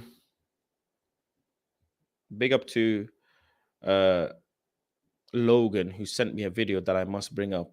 Sorry, I didn't bring it up prior. Let me bring it up now. He needs to quick it and give it quickly. He takes his time. It's absolutely fucking infuriating watching that guy. I have never watched a frustrating footballer like him. 29 years old. 50 fucking million. Can't pass the fucking ball for 5 yards.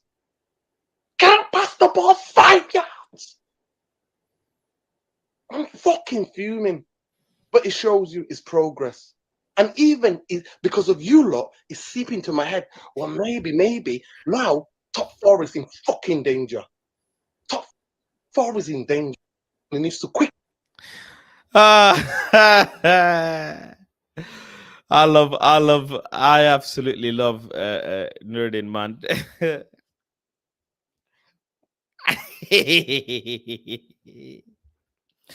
You don't want to see me and Nordin piss together. You don't. That'll be a different myth. Big up Sancho's dad. Tell me, what do you want? Listen, let me tell you something. First of all, on our wings, We miss Anthony. I'll tell you now. We miss Anthony. It's not about Anthony. Let me tell you something about our wings in general. On our right, on our wings, Garnacho on the left and Rashi on the right should never be experimented on again, ever again. Sancho, is that a Sancho on the left, or maybe even Anthony or Palestra on the left? Listen, Garnacho suits well with every other stop, every other wing on our right that has a ball to feed. We need a winger that can keep the ball. Yeah, Especially when you play. Yeah, Garnacho and Rashi is now, both of them are now they're not gonna create for you. They're not gonna create that chance you need. Well, Rashford isn't gonna create much. That's why you need another. That's why there's another creator on the right. Do you agree that we need Anthony? Do you agree Anthony is important for the system? Yeah, Anthony is important for the system. So you like Anthony then? Yes. Cool. We're on the same boat. But then I have to come off this boat because of Bruno Fernandes. Faz, did you watch the game again? You didn't watch it again? No, I watched it. Do you know what happened at the 80th minute? What are you referring to? The pass? The pass cross? Bruno's supposed to. No, there's a certain pass Bruno's supposed to do, but he didn't do the simple pass. He did the most difficult pass. He didn't pass to Pelestri. He passed the ball to on the other side. Yes, that was he didn't have to do that. Our first goal, why I says Sabitzer should start, he's press resistant. He likes to ball on his feet, and he's the reason why we scored our first goal. If you watch our first goal on YouTube, it's because of him. People don't want to give him credit. People just want to ignore the first goal and say, "Oh, Ratchet scored the first goal." I'm like, but look at the build up to the first goal. Press resistance covered, protect the ball well, saw them run, immediately pass the ball. Did you see? Did anybody see the video that Tifo Football made on Bruno Fernandes this afternoon? This morning it was made. I didn't even see the video. Somebody give me a highlight like this. The video did not consider Eric Ten Hag's system. It just said all Bruno Fernandes. I'm like, no, it doesn't work like that. All I'll tell you is Bruno Fernandes does not fit Ten Hag football. He doesn't. Go and watch the Tifo Football video. Don't argue with me. He not fit Ten Hag system. We asked told us this before. I watched some videos on Eric Ten Hag's system. I'm like, Bruno doesn't do it. The only way Bruno could potentially fit if he plays back there, far back next to Casemiro. Eric Ten Hag needs at least 2 midfielders who have high ability of dribbling and carrying the ball and being press resistant. If you go and look at Frankie de Jong's pizza chart and you look at Gravenberg's pizza chart, they excel in dribbling and carrying the ball. That's what they excel in. But Bruno Fernandes, he doesn't excel in anything. He has just about enough ability in everything, and in dribbling and carrying the ball is the worst. It's not more average. Like, okay, cool, you have a good long pass, but it doesn't work all the time. I don't need you to do it all the time. Like, somebody put a highlight up on YouTube, right? They said my captain Bruno Fernandes played bad. He gave out 4 good passes that our players should have scored or couldn't score. So what about the rest 86 minutes? That's exactly what I wrote. I'm like, what happened to the rest 86 minutes? Matches are not played in minutes. It's a whole 90-minute period. It's like when you listen to a song, you heard the beat and you just turn the music off and say, okay, I like the song. I'm like, you haven't listened to the whole thing yet. Do you know who's the next player below Bruno Fernandes when it comes to XG, XA? And Gibbs White from Nottingham Forest. And Gibbs White can carry the ball way better than him. If David De Gea is being slandered for his distribution, why can I not slander Bruno Fernandes for his ball carrying? You can. I want answers. Someone answer me. If David De Gea can be slandered for his distribution, why cannot I critique Bruno on his press resistance, on his ball carrying? Why not? What? Someone tell me. Let me tell you this. When Bruno first came to the league, under Ole Gunnar's social system, it was all counter-attack. It was all you could see how it goes. It was all counter-attack. Bang, bang, bang, we're in the post, we're scoring. Bang, bang, bang, we're in the post, scoring. Counter-attack, Bruno works one counter-attattack. But there's a time in the game where we have to play possession. We have to recycle the ball. You might think like, okay, this is a perfect pass. Like, this pass is a high risk, high reward. But sometimes you don't have to take that pass. You recycle the ball because you want the perfect pass. Some of the passes it does are 50-50. I'm like, this is a 50-50 pass. Sometimes it works, sometimes it doesn't work. Eric Ten Hag won a 70-30, 80-20. That's what he wants. That's what Ericsson gives us. 70-30. Sabista, 70-30. Bruno, 50-50.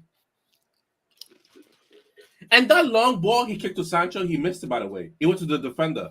I watched it again. People are like, oh, he went to the play. I'm like, no. I watched it again. He went to the defender. I don't care what nobody say.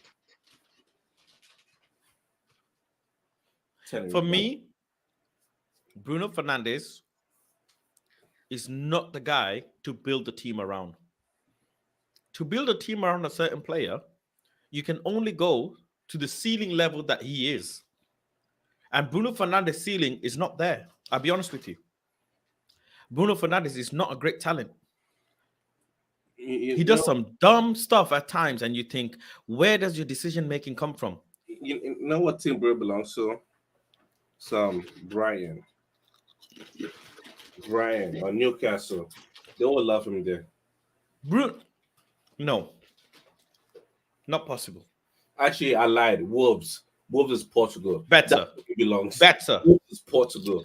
It fits his counter attacking so well. Traore, Nubeneves, Pedro Neto. It fits him. Raul Jimenez also running the box, and he's just gonna do your long ball cross and hope for the best. Wolves fits him perfectly. And you know I defend Bruno Fernandes. Well, you've got his picture on your profile. I'm gonna win the league because of Bruno Fernandes, because he got a cereal. And he's putting out performance like this at home. At home, you're not even doing this away. I'm like, okay, I give the leeway away. But at home, nah. I'm not. Well, I'm you're not, not happy with what? Omo, you're not happy with Bruno. No, I'm not happy with Bruno. It's not that you're not happy. He's performing based on his ability. He can't do any more. I need Bruno Fernandes to carry the ball. He can't. He can't. He's not holding. Yeah, he can't do. Yeah, like 20 yards. He can't do My that. dribbling is shit. Mm-hmm. My dribbling is shit. There's no point hiding it. And his crosses are not good as well. Recently, his crosses have not been good. Recently, his crosses was hit the first. He's crossed up to here. He's crossed up to here. People are gonna say he had a good cross of Varane. People are gonna say he had a good cross of Varane. 1 minute. What happened to the remaining 89? 1 minute. What happened to the remaining 89? I don't want to hear that nonsense. The corner kick Fernandes has moments in the game, and that's about it. Can Bruno Fernandes, as a 10 position, as a player that plays in the 8, can Bruno Fernandes change the game for you? Can he change? Can he take the game by the balls? We can cannot win him in the Champions League. People will eat him up in the Champions League. Premier League, okay, but Champions League, when you go next year, Champions League, he's getting eaten up. My question is, why does he not play the 8 for Manchester United? He plays the 8 for Sporting in Portugal. He plays that perfectly. So like in Portugal, I see him drop back. He's in the 6th row by Casemiro. And he moves the ball properly. I don't know. When I see him for Portugal, I'm like, okay, this is transfer to Manchester United. But it doesn't. It's 2 different players. 2 different players. Same with Dalot. Dalot for Portugal on attacking is different from Portugal on different Manchester United in attacking. In Portugal, he takes shots. Why are you not taking shots? Look at this comment. What a beautiful comment.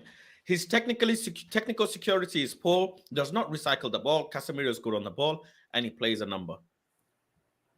Very good. Bruno is not our long-term 10, but we definitely need him in our team. We overlook a lot of stuff, but he does for us. He's an 8. Bruno Fernandes is loved by a certain type of fan base, and I've noticed. It's the only fan base. It's the only fan. It's the first year. It's the performance he gave us in the first year, and a lot of United fans are into that. They cannot forget that, and they still hope that Bruno is somewhere there today in 2023 and going forward. But it's not there. He's not there in possession football. He's there on a counter-attacking team. Sabitzer moves the ball better and carries the ball better. Yes, I was going to say that. Like, do you guys see Sabitzer taking over Bruno, given that we sign him up in summer for, like, say, 25 million? In summer, he performed good. And can you see him slowly taking for Bruno Fernandes in the future? Because he looks like an attacking midfielder. He's an attacking midfielder. He became a right winger into attacking midfielder. Then he set up midfield. And oh my God, his shots are amazing. The shots he was taking, like, he's got a foot on him as well. So, listen. I'm not a FIFA player. I know Sabitzer is good. I don't know why Bayern didn't start it, and I'm glad we like. I just wanted to. I didn't see just bid for him. Just easy 25, 30, win that bid and let him start over Bruno. He plays that role perfectly. It's ball security, good passing, and good shot from outside the box. What I see in the future when Eriksen comes back and hopefully we sign Sabitzer from Bayern, I can see Eriksen, Casemiro, and Sabitzer as a midfield, and Bruno in the bench. The problem will be that Bruno is our current captain. Then there will be another Maguire situation that Eric needs to phase him out slowly. Listen, knowing my manager, Maguire is the main captain, right? You said Maguire is the main captain. Next captain on the line, the next captain on the line is David De Gea. Is what he said to the press is what they're gonna have to eat. What this man puts in the lineup is a whole totally different thing. Erik Hag boss speaks on the pitch. He doesn't speak to the press. To the press, you gotta hope for the best. But on the pitch is a whole different thing. He said Maguire's the captain before he came to the club. Before first training, he said Maguire's the captain. I'm not taking that off him. Cool. Do you think Bruno is performing like that because of recovery? He's not recovered well. He's playing so many games, and we're in a cups. That can be a factor as well. No. No. I love Bruno. No. He does that. Just no. Assalamu alaikum, General Dan. Sheikh Dan, the eldest of the PlanetFaz. Listen, Walaikum salam, bro. Walaikum salam. Bro, Bruno, you can tell he's always done it. He's always done it. Even in Portugal, he was playing as an when he was back in Portugal before we got him, he was playing as an 8. He's allowed to do that because he can lose the ball wherever because he was scoring so much goals for them. I'm telling you, he can play 8. He can play behind the striker. He cannot play 10. It's like, I don't know. He's allergic to the number 10. It doesn't make sense to me. You know what? He's never been a 10. He's a moments guy. He's a moment. That's why I think in the Champions League he will do okay in the Champions League because his Champions League is moments. Do you understand? But when you're playing as an actual team, he needs to fix up. Simple as. Who are we looking at as a replacement for as a replacement then, panel? We have to look to bring potentially in the summer. I will have to tell Erik Hag that. Does he want a 10 or are we scratching the 10? Because the way 10 is described nowadays is totally different. 10 for João Felix. João Felix is really not a 10. If he goes back to Atletico Madrid, Musiala, Kudus. Oh, I would love Musiala. I would turn Florian, Musiala. Barella. There's so many. I won't go there, Barella still. I'll scrap the 10. I don't want it. I don't know. Yeah, if he wants to scrap the 10, then cool. Like, by the way, ladies and gentlemen, let me introduce you to something, right? Bruno Fernandes's off the ball work is unmatched. Well, guess what? If we have a proper number 8 and a proper number 10, the number 10 doesn't need to do the number 8's job. No. Hello? That's where Sabitzer comes in. If we have a proper number 10, first and foremost, you're going to lose the ball less because you're going to be press resistant. You're going to create more chances. You're going to carry the ball in the opposition half more. You're going to find spaces more. You're going to make better decision-making passes. You don't need to do the defensive job that much because you're number 8. Again, a number 8 who can carry the ball well, who is press resistant, and on top of that, who can anticipate and cut our passing lanes. This is how total football works. I don't need a number 10 to do the number 6's job, ladies and gentlemen. I don't need it. It's good to have it. It's good. It's good that Anthony can track back. It's good that Bruno Fernandes can defend. That's standard basic job role. If you lose the ball, instantly at that moment, you're in a defensive phase, so you must defend. If you're behind the ball, if you're in front of the ball, come behind it to defend. Run. If you don't run, you're going to get benched. Ten Hag don't want you. But the fact is, if you're a cam, you need to do cam stuff. That's the point. My thing is, I think in Manchester United, Bruno has a free roam. He could do whatever he wants. That's how I see it. Listen. We're all watching the game. This man is not moving like he has a position. He's a free roaming player. I mean, we saw Ozil. Now we're seeing Odegaard doing this, and I'm looking at Bruno like, what is this? I'm telling you, he cannot play. I'm telling you, he cannot play. He have goes too far forward or too back. Do you understand? When we had Matic, remember we had Matic and Pogba. Yeah, he didn't need to come back. Yeah, but he was too far forward. He was actually getting in the way of the actual striker.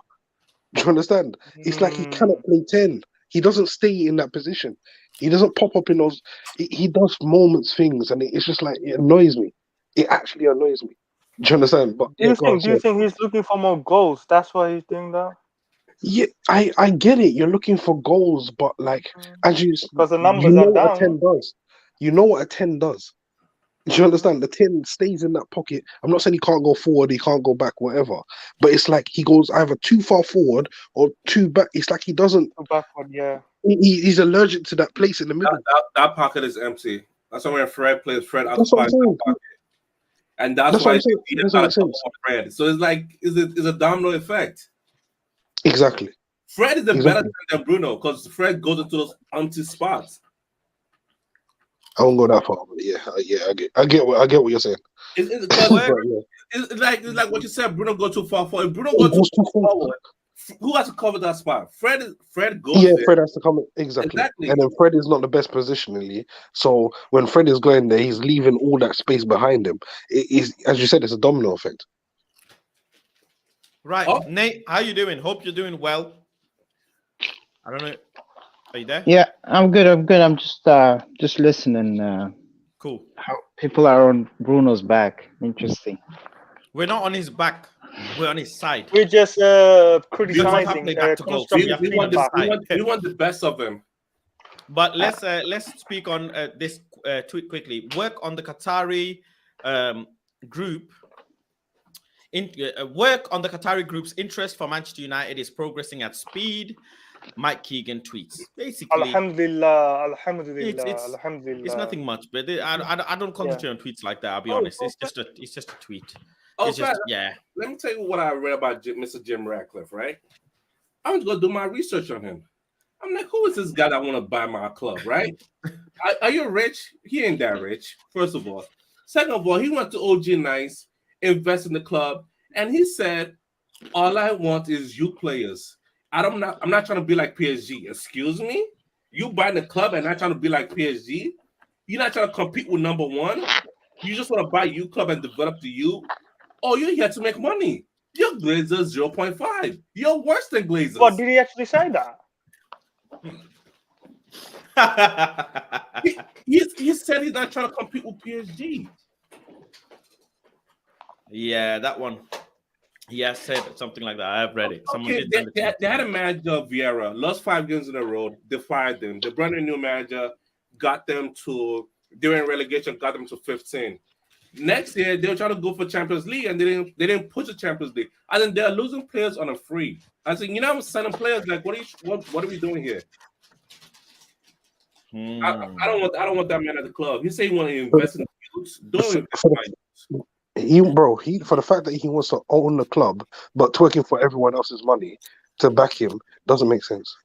You're going to JP Morgan. Because he doesn't have any money, that's fine. Bro, that's what I'm saying. You're going to JP Morgan, yeah, who the same JP Morgan that Ed Woodward came from, yeah, the same JP Morgan that backed the Super League.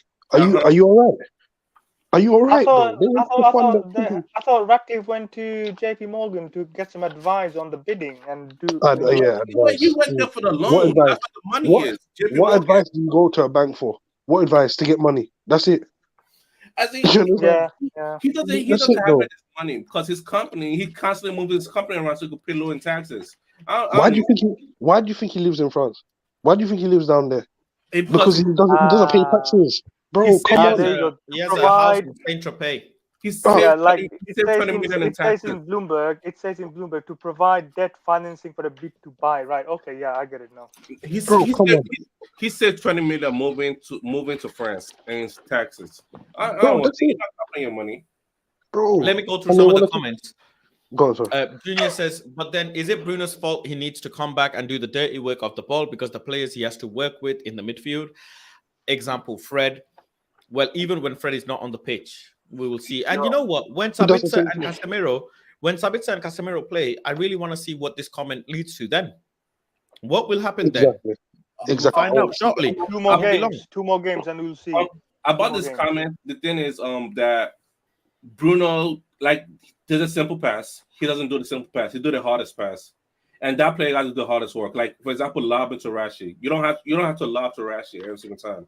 Fred is right there next to you. Pass to Fred. Even when Fred loses the ball, I'm okay with that. But I know you made the smartest decision to do. But you don't want to make the smart decision. You want to make the hard decision. You don't have to make the hard decision. Sometimes the smartest thing is easy to do. And okay, you pass to Fred, Fred loses the ball. Okay, cool. We keep on playing. But you can't just say, oh, because I know Fred will lose the ball. Oh, I don't trust Fred, so I'm not passing Fred. Nah, that's those who wish to buy Manchester United will have to submit a 1-paragraph only offer disclosing simply their bid and the percentage of the club they will take by next Friday. People are working around the clock, as per Hazard, who put it in here. The Qatari group separate from Qatari sports investment. who own PSG, are now stepping up their efforts ahead of bid submission for Manchester United and working around the clock according to those. Oh, so Power is coming, baby. They're trying to move the fast before the 28th. Former sporting manager says Bruno is not a 10, but an 8 who is box to box that can organize the team. He's developed the ability to break line of defense to score. Being multilingual helps too. And that was Coach Carvajal in late 2020. Well, there you go. I got a question for everyone, if I Please could. go ahead. Would it be safe to assume that everyone is on board with the Qatari money if they take over, or anyone from the Middle East? You know. If Habibi. anyone? Yes, Habibi. Yes, I'm on What was board. that? What was that? If anyone? Is everyone like on board with the Qatari money? Like on كيف حال السلام عليكم كيف حال شكرا الحمد لله. What do you mean on board? I am on the ship. Take oil me right now. Habibi Nate, all the members. If it's not it's not just you. I want to know everyone is. It's not Habibi, everyone's on it. My brother, if it's not Habibi money, it's not good money. That's all I'm saying. That's haram money. Only halal money. Listen, we are already on board. I hear you still. Oil money is halal money, and we keep it in halal here. We want oil money. Everybody call it Oil Trafford. If they want to change Red Devils to Red Habibis, change it. That's it. Yeah. All we need is cash flow. That's it. Cash flow. Yeah. Exactly. Give the manager duffel bag money. That's it. Get some football people in charge, and that's it. Like, don't worry about it. I'm telling you right now, if you go to Old Trafford and you want change, you need oil money. That's as simple as that. They don't know how much we Manchester United make. Like, it's hilarious. Like, we make this. Like, all you have to do is come in, invest in the club, and you make more money. You make more money than the Glazers.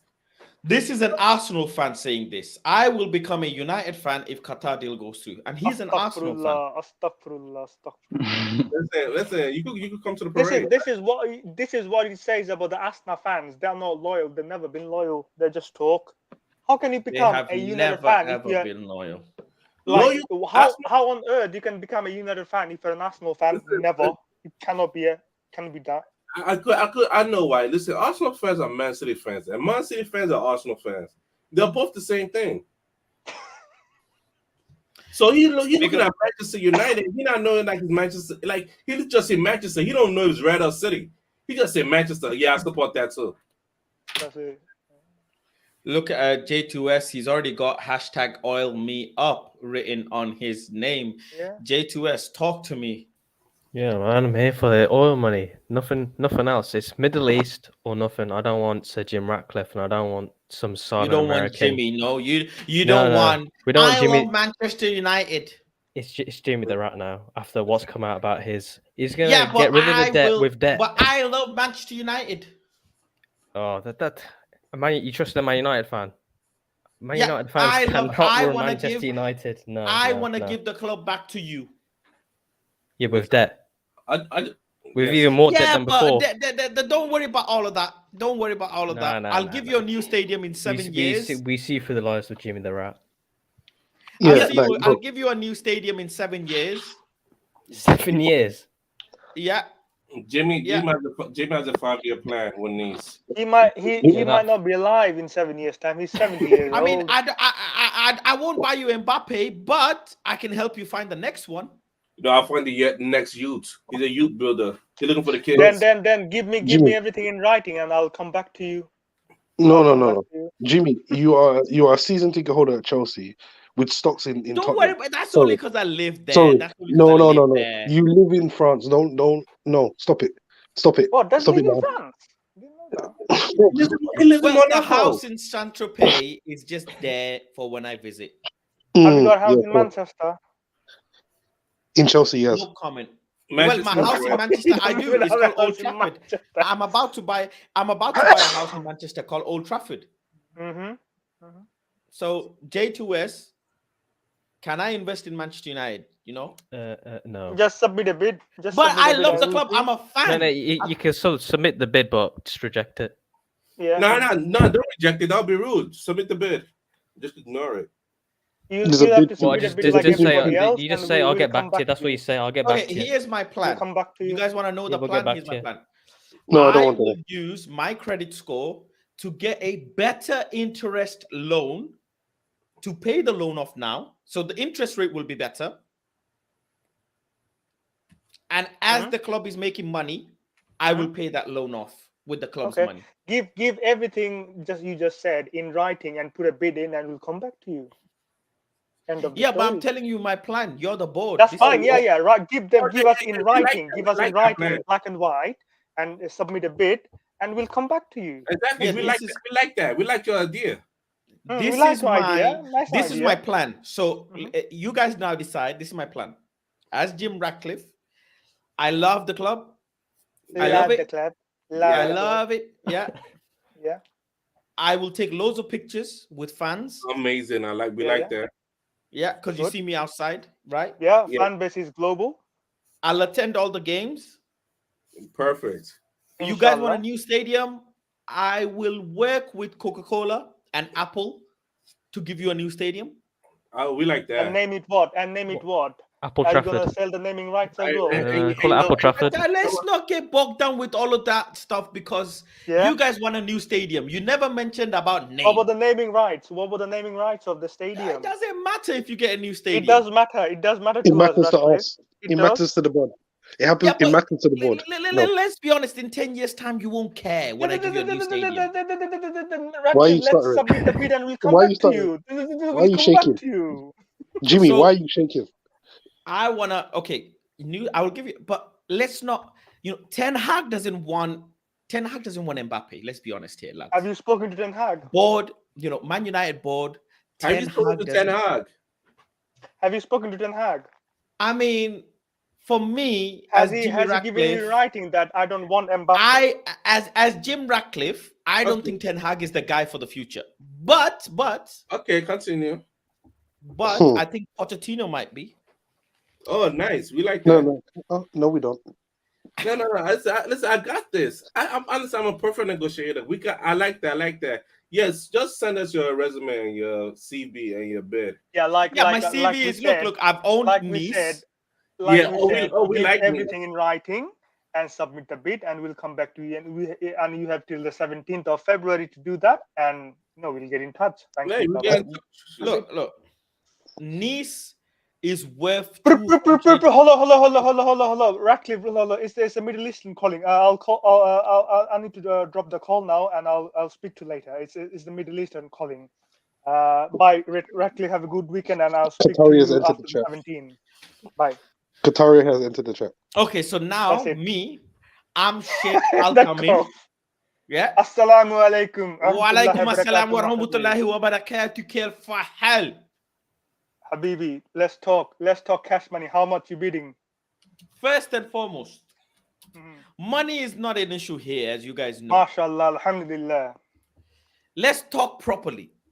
Yes. Do you guys like Ten Hag? Are we keeping Ten Hag here? Yes. 12 years Okay. plus. Okay, let's keep Ten Hag, right? We're keeping Ten Hag, okay.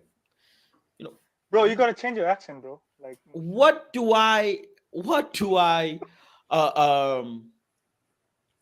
type of stadium are you guys? What type of stadium do you guys want? the stadium that the Los Angeles Rams have and Las Vegas Raiders they have. We want something similar to that, which is cost around 2 billion. You can see the Spurs stadium that we have is also nice, but the Los Angeles Rams, Las Vegas Raiders, those are the two very good examples that we can look into. Another good one is the Cowboys. Cowboys, yes, the AT&T Stadium. Yeah, but if you look at the Yes, SoFi Stadium, SoFi Stadium, that costs around 5 billion. But you can also look into the Las Vegas Raiders one. They cost around 1.8. That is also very good. Looks like one of those floor cleaning machine. I don't know what you call them, Rumbo or Jumbo. The black. We To be call them honest, the dark. can I be honest with you? I don't like all of your plans. My name What about is your plans? Sheikh Al Tamim. Yes. Wait, let him talk. Al Let him talk. Tamim. Let Sheikh talk. Let Sheikh talk. Your manager says good is not good enough. And the name of the Yeah. stadiums you told me, they're good stadiums. They are not great. I was thinking of a stadium more in the regions of 9 billion. Mm. You know, Hmm. forget car parks. Let's talk about helicopter parks. Okay. Let's talk. Private jet You- parking. Private jet. You know, we wanna. This should be a movie when you come to Old Trafford. We want a 7-star hotel, 10-star hotel, But 5-star one thing, hotel. the one thing that concerns me, Sheikh, is how much will be the ticket price then for the fans? Don't get bogged down with that. I will even pay everybody season ticket for 5 years. if MashaAllah, need be. alhamdulillah. If you give Okay. us in, give Thank it you, in Habib. writing, then inshallah. Thank Like, you, Habibi. please Thank you, respect Habibi. me. I'm not. No. Respect me, please. I'm Something I'm is from the We fishy. are, Middle we East. are, we are. Something Wait, is don't take But- over the Sheikh. Okay, Don't okay, take over but the Sheikh. fishy. Let him talk. but Let him okay. talk. So But you want Mbappe, but I'll be honest with you. I will give you Mbappe, but there is terms and conditions. Go on. I also want Neymar.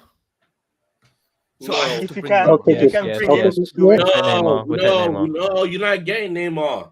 I'm sorry Yes. about that one. I'm It's part of the bid. Listen, It's part of the part bid. of the bid. Listen, I I'm- must Listen, Omar, bring it's part of Neymar. the I'm the sport director. You're not getting Neymar in here. Every time does not want Hey, Neymar. who made you sporting director? Listen, I Yeah, just who made you said that? Yeah, who made Can you we have that? variety too? Since Can we have when? variety too? Why Neymar? Junior, will you let me, Al Tamim, Sheikh Al Tamim, bring Neymar to Old Trafford? Listen, bro. Oil me up, bro. Thank you. Give me He's Neymar. with the set. Give He's me with Neymar. the set. There you go. As a sport director, this is some crackhead owners.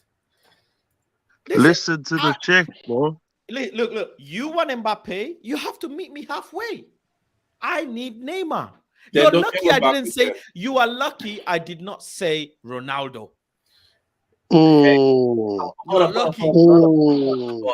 The ball, before you agree on this term, how about we scratch Mbappe? We don't want Neymar in here. This man takes holiday on Christmas and his sister's birthday. I don't want that. But Sheikh, it might be an an ego issue as well. If Listen. you look at PSG history, there is an ego issue between Mbappe and Neymar. My So children, do you want that? No, all of that is that the issue will get rubbed out when I'm giving them 1 million a week. You know, there is no ego there. See, broad. And I understand Eric Ten Hag is a better man management as well, so I get that. This is why we have FFP. So how are you going to handle this? All This of man that. will No, do the it. FFP is a So you're game gonna that I come play to on my for 7 phone. years?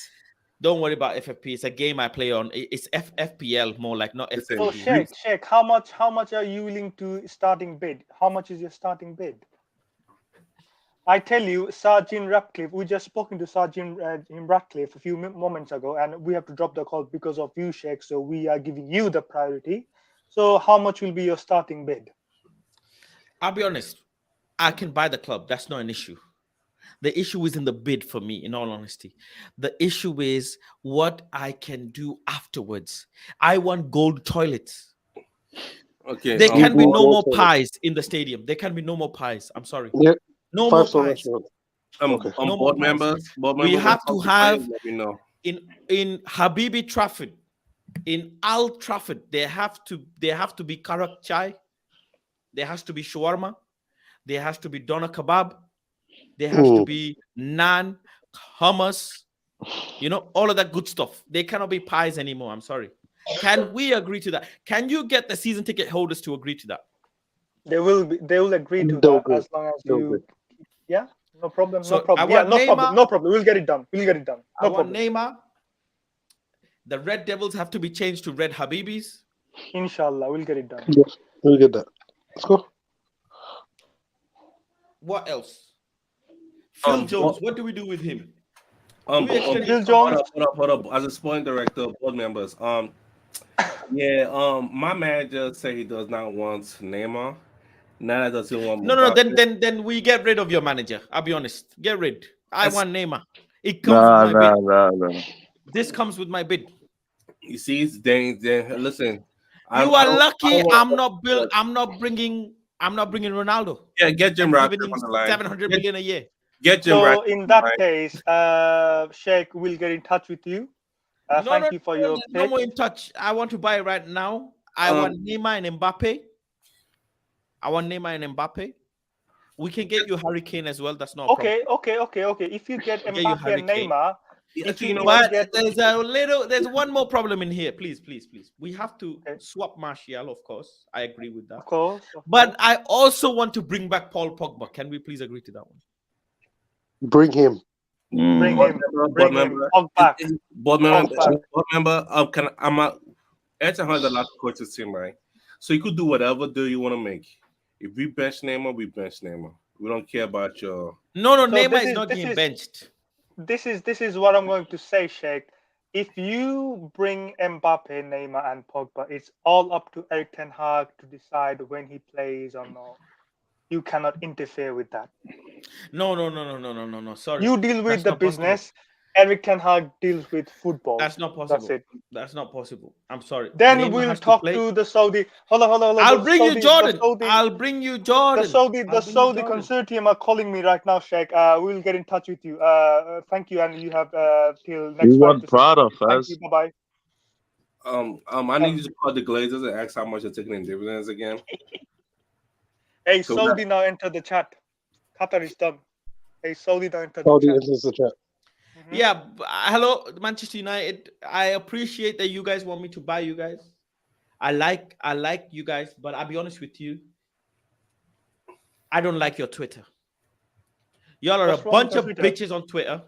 By the way, who's on Saudi though? You're the most toxic. Al Faisal. My name is Sheikh Faisal.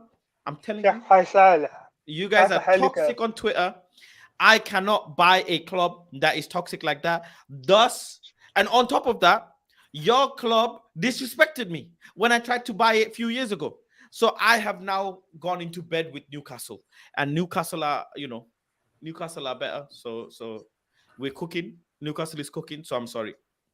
All right, Sheikh Faisal. Thank you very much for your call, and we'll get in touch with you. Dubai. Oh, Dubai is calling now. Okay. That's that. So okay. Who's Dubai. You must have Visit Dubai as a sponsor on the shirt. Done. No problem. Absolutely. You must allow us to be part of the Super League. We'll call you back. We'll call you back. Don't worry. We'll call you back. We'll think about it. We'll think about it. Yeah, we'll call you back. We'll call you back. We'll think about it. Thank you for your time. Sheikh. But you didn't even give me 2 minutes. I haven't even gone through the other bits. No, that's fine. That's fine. About the social media. I was going to talk to you. I was going to talk to you about Sancho's social media. No, we have heard enough. Sheikh Faisal. I wanted to give Sancho a boat in Dubai. Hang up the phone. Hang up the phone. Hello? No. Done. I wanted to give Sancho a boat in Dubai. What's going on? I think, guys, we have heard everyone. I think we need to go back to Jim Ratcliffe. I mean, we can discuss with the Qatar one more time with this Neymar and Mbappe situation. But I think the last two finalists are Jim Ratcliffe and Al-Tamim Al-Hutafi and everyone. Listen. Ask the Glazers how much they're taking on in dividends. We might have to stick with them one more year. We might have to kick you off the board. Come on, Almo. We might have to kick you off the board. Your resignation is in the post. Please go. I'm just going for the safety. Like, I'm not going to Jim Ratcliffe increase the yield. Just ask how much it's taking on in dividends. Man, the safety net is already broken. No more Glazers, man. Listen, I don't want anything worse than the Glazers. That's what I'm predicting. I've suffered enough. I have suffered enough. So why is Jim at the table then, bro? Exactly. Get that man out of here. Bro. So that's only leave the Qatar then. Qatari. But they want Neymar and Mbappe and control I don't the mind. side of things. I don't mind. They'll put money back into the club. I don't mind. Listen, you know what? Let them sign the name of Mbappe. Etihad's not going to play them. Look, the moment we start dealing with American banks like JP Morgan, we are screwed to death. I'm telling you, even though they're trying to move the debt to Ineos or whatever, In a couple of years, when oil business or gas business goes, like it's almost running out. These businesses are running out. So by that time, Ineos, what do you think they're gonna do? Are they probably gonna sell the club, or are they probably gonna put more debts into the club? I don't want to deal with no oil or gas, small money like Ineos. I'd rather have rich people, wealthy. Hey. This is JP Morgan, please. We know how to put money in your bank. We've done it before. This ain't got the phone. Listen, we wanna bring our new trainee apprentice. His name is Another Eddie Woodward. Woody. That's what his name is. We want to bring him. He will now look after the club. He will also help you with the share prices. You've been on the stock market, but we want to take crypto into Manchester United. That's what we want to do. MUFC coin. We want to introduce. Hang up the phone. MUFC coin, fan coin exchange platform, Tezos, and all of that good stuff, to the moon and that. Is this Woodward on the line? No, this is Wood Eddie. Woodward on the line. This is Edward Wood. And I'm part of Jim Ratcliffe's consortium. Who are you now?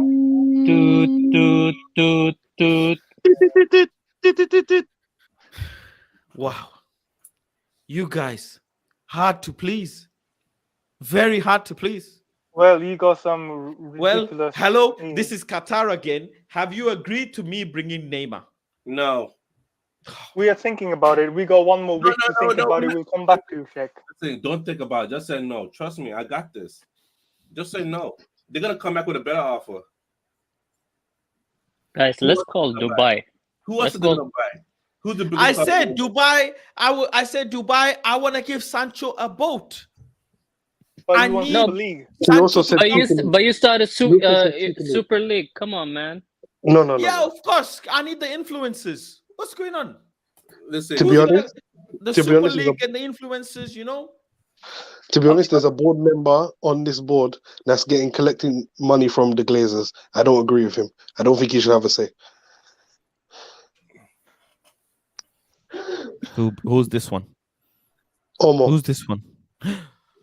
Omo. And this fraud as well. This fraud here says he low-key supports the new ESL. Who's ESL? English Super. Super League. Super League? Listen, the Glazers. He's an Arsenal fan. He's an Arsenal fan. That's humor. That's humor. That's humor. Yeah, humor. Yeah, fraud. These guys are frauds. Listen. I support the Glazers, right? Okay, you see, it comes out now. Let me finish. I support the Glazers, but I want the best for us. So we can't get the best for us. Why should I go for less? I think we should call Sheikh Tamim the Emir of Qatar. Qatari ain't less. Do you guys accept bringing Neymar and Pogba? Yes. I'm on board with that. Yes. I'm on board with that. Well, there we go. We're looking good. So the other board members, except for Omo, General, Nate, JT, I'll give you your stadium, Ali. but the stadium must be built in a way that represents Qatar. Greatness. And no problem. Like a problem. mosque shape. No. It can't be called Old Trafford anymore. We need the new area to be redeveloped too around the stadium. Also, Sheikh Tamim, you need to invest in the surrounding areas of Old Trafford. Yeah. There cannot be no more burgers. There cannot be no more pies. No burgers. No pies, no chippies, no pies. recipes and teas and all that. No, there has to be shawarma. There has to shawarma. Real quick, before you agree to this, is my manager gonna get some money to buy some players? Yeah, we'll give you players. No. Don't say Sheikh. Are you gonna give me money to buy players? That's what I'm asking for. By the way, I don't like this kit. Maybe we can bring in someone like Louis Vuitton. Listen. You didn't answer my question. Are you gonna give me money to buy players? He said this, yes. Listen, you don't need money when I'm bringing you Neymar, Pogba. No. I need money. You see, this is the scam right here. I need at least 500 million for the first season. Which players you gonna buy? Don't worry about what I'm gonna buy. Just give me the money. I'll tell you when to sign. I'm not How guaranteed much money, 500 million. check, how much money you willing to give for summer transfer budget? I'm not guaranteed 500 million in the summer. Okay, if I give you 500 million for the summer transfer, only the summer transfer, you have by 2025, you have to win me a Champions League. Inshallah. No problem. No problem. Inshallah. And if you don't, Ten Hag gotta go.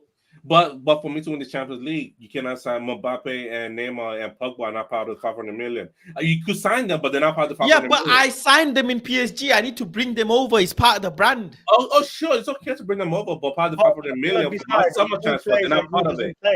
You don't see... Yeah. I mean, if you look at Mbappe and Neymar, they will take up 200 from the 500. So no. You see, scammer. What I want is 500 money for my personal. I get to buy some players. So you bring Mbappe, Neymar, and Pogba plus 500 million. Exactly. And you don't interject with our manager and his signings. And anything to do with football is nothing to do with you. You only care about the business. Yeah, but I like football. Yeah, you get to watch it from your 1 million suit. Oh, Sheikh Tamim, one last request. I need a big time DOF. Paul Mitchell or bring me Ralph Ragnick. No, we have our own DOF. Who? My cousin from here. He will manage everything. My cousin will manage everything. No. My cousin, he's managed PSG and his friend has managed Man City. We will bring them.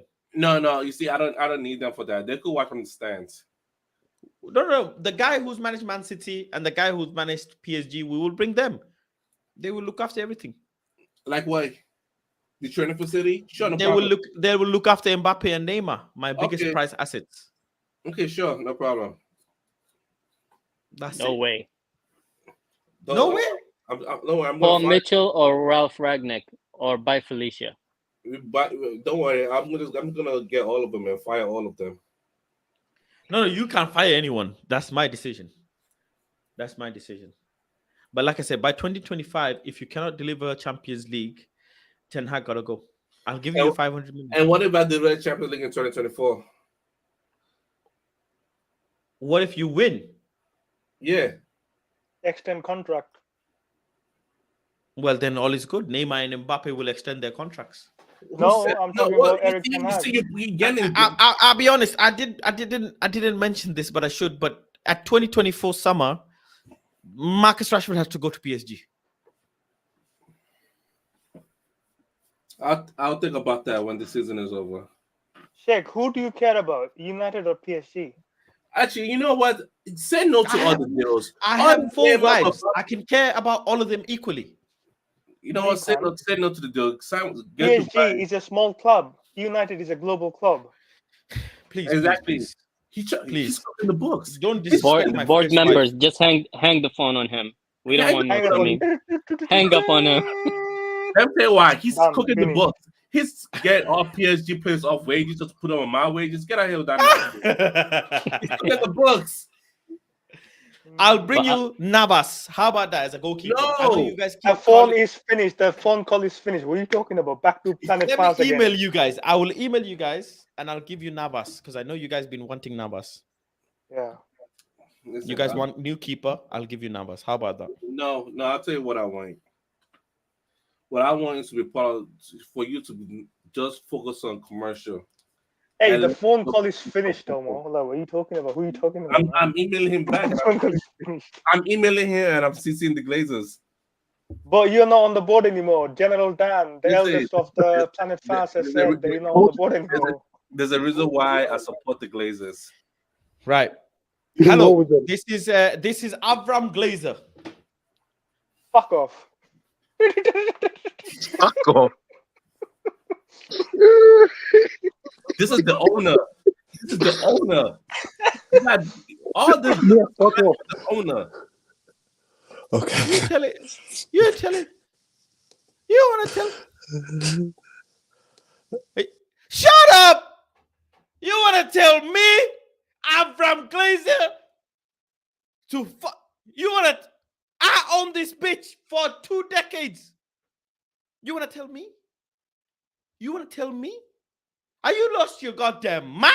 You know what? I'm done with this Glazers out shit. I'm Glazers in. I'm staying in this bitch. I'm not going nowhere. Nah, everybody's sacked.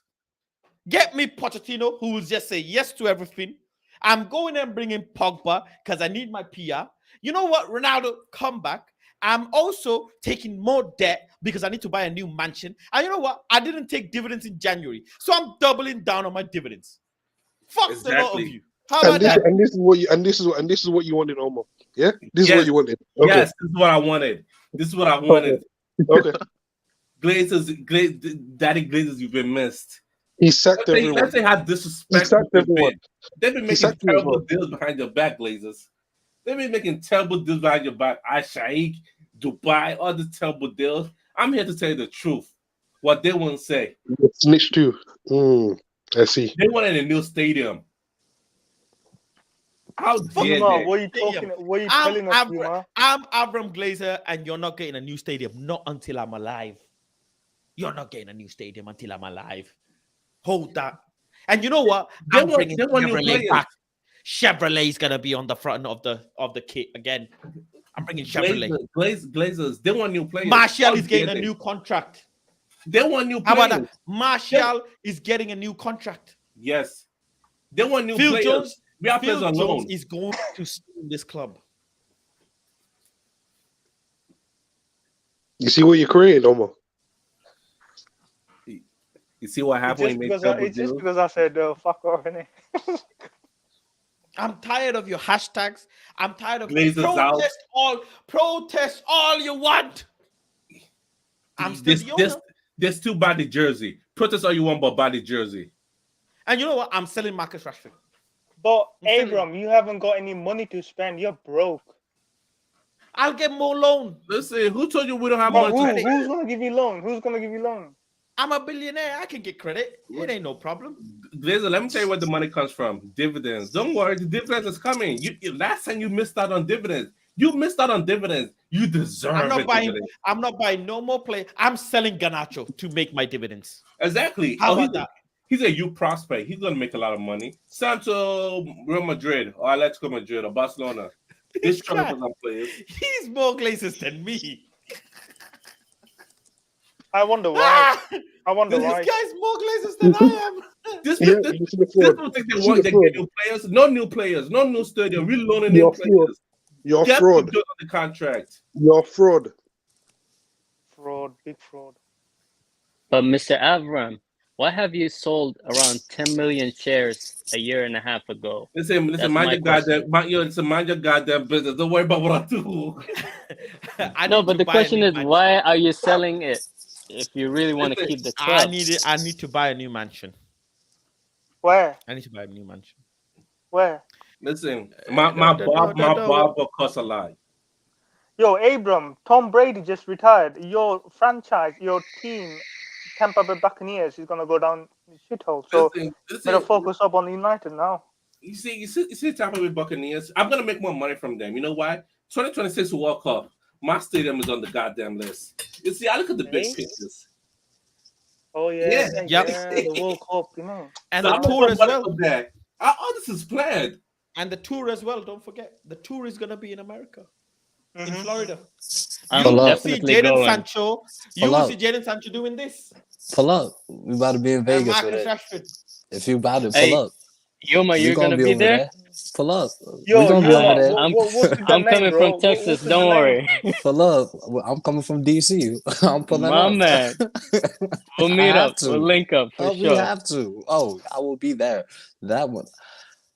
Dude, you can't be putting this on YouTube like this. Relax. What? What's going on with Wayne? Why is he doing that? What? Oh. Where's Wayne? Anyways, why do you hate number 27? Yeah, I was gonna ask that. What's going on, bro? Bro, he is. You know, we've signed Cavani, we've signed Igalo, we've signed Ronaldo. Even this season, they're all better than him. They are all better than him. Oh, Weghorst. Yes. Yes, he's bad, man. He's a backup. We know that he's a backup, No, but he's no, no, supposed to but start because but it's things that annoy me. It's like he never wins any 50-50 ball, whether it's in the air, whether it's on the ground. 50-50 balls are dead. He don't win for as big as he is. No. What I'm trying to say, for as big as he is, I'm expecting you to just be pushing people and toppling people over and continuing about your day, bro. No, bro, he don't do it enough. Almost, bro. His anticipation. Not only is his physical speed and acceleration slow, his anticipation. He's on that Maguire type time. He's slow as in speed. He's on that Maguire type time. You know what I'm talking about when I'm But talking would you about say that he's not anticipation getting the of. service he should deserve? He's not See, getting the you're service. supposed to see something. You're supposed to see a picture as a footballer, and then you know that's gonna happen the instant afterwards. He don't have that picture. After Watts came off, how come there were 3 crosses in the box? Yeah. When he came off. Second half. I'm tired of explaining to you that was tactical. Because those players were good with ball on the feet. That was tactical. That was weird though. Like once he got off, they started crossing the ball. Yeah, because you had the opportunity to cross the ball because Luke Shaw was overlapping because Sancho had come in, and Dallo was overlapping because Pellistri had come in, because both of them are creators. Sancho and Pellistri are creators. They create space. And Rashford and Garnacho are directors. They direct. Two different styles. That is 2 different things, but there are times where, again, like I expect a player to turn the switch on. Like sometimes you're known for doing this. Sometimes you just gotta do something else. And at those times, like you're not crossing the ball. I don't know. Saying Val isn't getting the service. It's same as saying Ronaldo doesn't score goals. I don't understand. The front 3 combination doesn't work. Nah, it's him. It's because of him. That's the thing. That's the problem. It's him. He's the reason why it doesn't work. Him. Other players can score. Other players are getting involved in the game. He's the reason why. That's my problem with him. He messes everything up. No, the reason why it doesn't work is because Martial is not fit. He is supposed to be a backup. If Martial was playing, then you wouldn't even see Wow as much as you do. Of course, we know that. That's but why. we're talking That's about why right he's now. benching. Eric is benching Weghorst for Sunday. He has to. He has to because the guy. He has to versus Leeds. Bro, put Rashford down the middle. You know what? For long story short, put Rashford down the middle and then decide whether you want Garnacho or Sancho. And if Anthony is back, he's back. If not, put Pellistri. We need to keep that balance and fluidity going for the team. I would say start Pellistri. Pellistri is a good sub, but not a starter. Same with Garnacho. I don't want them starting versus Leeds. So who's starting on the wings then? Then put Bruno on the right wing. Put Bruno on the right wing. Then put Fee back into 10. That's diabolical. But then who, Omo? Then who are you going to put on the wings then? On the right wing, I'll put Sancho. On the left wing, on the left wing, I'll put Garnacho. Because those are 2 different. I was just about to say that. Yeah. There are 2 different type of wingers. Not one, Garnacho is direct. Sancho more will control the pace of the game. I agree. I think we should go. I agree with you. I think we should go with like full on strength when it comes to the Leeds game on Sunday. I'm not gonna lie. I was so gutted the Leeds game on Old Trafford. I thought it was gonna be like work, and probably the away game would be difficult. But we lost points. So bearing in mind, we should go full strength and. And we played better in the second leg anyway. So yeah. Also in the second half, I'll bring on Walt. I think Ellen Road is gonna be crazy. I can just see it from here. I'm not gonna lie, and hopefully we can get 3 points. You know, it could be tough. I'm not gonna lie. No, we have to. No, we're coming back for blood. I'm sorry, we're coming back for blood because I don't know about y'all, but I'm still fuming. And that's why Sunday is the only thing I'm focused on. Forget other fixtures. I don't care who's playing, who. I don't care about none of that. I'm watching one game in the Premier League and one game only. And that's at Ellen Road on Sunday because... Guys, you're pissed off, innit? Bro, because first of all, the way the whole game unfolded from the start was just a mess. It was just a mess. It was, yeah. It was just literally from minute 1, it was a mess. Even at the end of the game, it was still a mess. The reason because they know that we start cold, and Dallo was cold, and they pressed and full energy, and boom, first minute goal done. Same thing in the second half. We just played good in the last 20-odd minutes. And look at that fat boy Wesley McKennie too. Fat boy. Look at him. Who does he think he is? As in Leeds, they just did what they were good at, which was just press in the first minute, and that's what they're gonna do. That's it. And every time, every single team will do that. They will press hard in the first 10 odd minutes. We need at least 20-25 minutes to warm up. But that's no. That's wrong. That's back. No. Yeah, we know that. We know that. The players that's have why to I want to lose against Barcelona and get out of Euro and Mickey Mouse. No! What are you? What is it? What? Yeah, I don't care about Europe. I don't care about Barcelona. I don't care. But you have to. So what do you care about? Yeah. Premier League, FA, and Carabao Cup. No, but Europa League is. I could argue that would be the most. That's the biggest trophy we could realistically win. Literally. Listen, you people gonna have to stop suspending the Europa League, all right? Europa League is better than Champions Europa League, mate. Like I care about FA Cup, getting the FA Cup more than Europa League. You're not serious. Listen, I'm in all competition. Like I told you, we're winning the treble.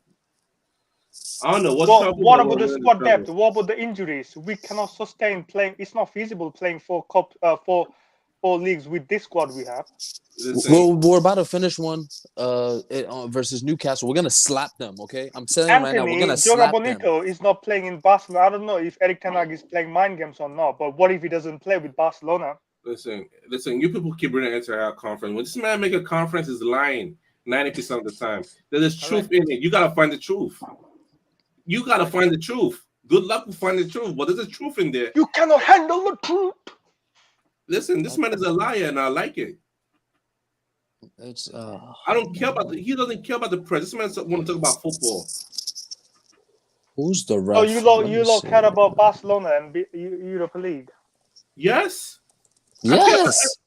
I care about every competition we're in. I care about every single match we play. First of all, Barcelona is one of the best teams in the world. They're leading La Liga. No. Hey, the table don't lie. In every league, the table don't lie. Okay? And if Barcelona is number 1 in La Liga, then they're number 1 team in La Liga. So us relishing in that moment to be able to face them, and also they can face us when we're also up and coming in terms of our form and how we want to play and the philosophy behind the identity of our football. I think that it's going to be a magnificent fixture, and I want to come out on top. Also, but do you want us to play every 3 days for the till? Listen, I don't know, if we win it, we win it. If we win it, we win it. Come on. What if our starting 11 start to get injured and they can't play anymore? What if Rashford get injured? What if Sancho get injured? There's a reason why we have kids. This time to step up. This is your time. Same thing what happened with Rashi. Someone got injured. He stepped up. I remember. Yep, and he stepped up. So hey, it's your time. Hey, I don't know. Who was it? Who got injured for Rashford's debut? Martial. I don't know. It was Martial. Was it? Was it not? Yeah, it was Martial. The jokes write themselves. How did he get injured? And how? How did he get injured? He got injured in the warm, didn't he? Wow. Yeah, because Rashford wasn't even meant to be on he wasn't even meant to be picked. All I'm saying that I'm concerned about playing in all 4 leagues. I'm concerned about. I'm not concerned. I'm happy. That means I am concerned. Don't be concerned. Look, it's not your body. You want to be You're nothing to be concerned about. It's your team. And wait, do you want us to lose to Barcelona? Like you just want us to lose to them? Like just yeah. Do you want to lose to Barcelona? I don't get it. Say yes. Say it. I mean. No, don't do that. Europa League. He's trying to be realistic here. You can't just say, "Oh, say yes." No, he's trying to be realistic, bro. Okay. Like with all the suspensions and the injuries we have, bro. You don't know how long they can go on for. Do you understand? And then you want top 4 as well.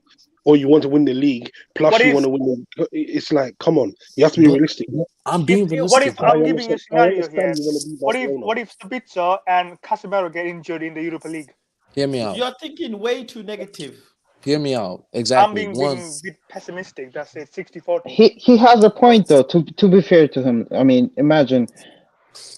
Right until now, Ten Hag has been playing the strongest team, even in the League Cup, until we get to the final. Some games in the FA Cup, we've seen Casemiro play centre back or defensive midfielder. He's been playing the strongest team.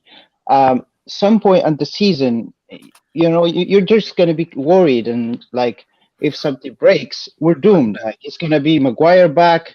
Lindelof back. If Varane gets And injured, God forbid, is Lisandro get injured? Oh my oh God. yeah, it's like Maguire back.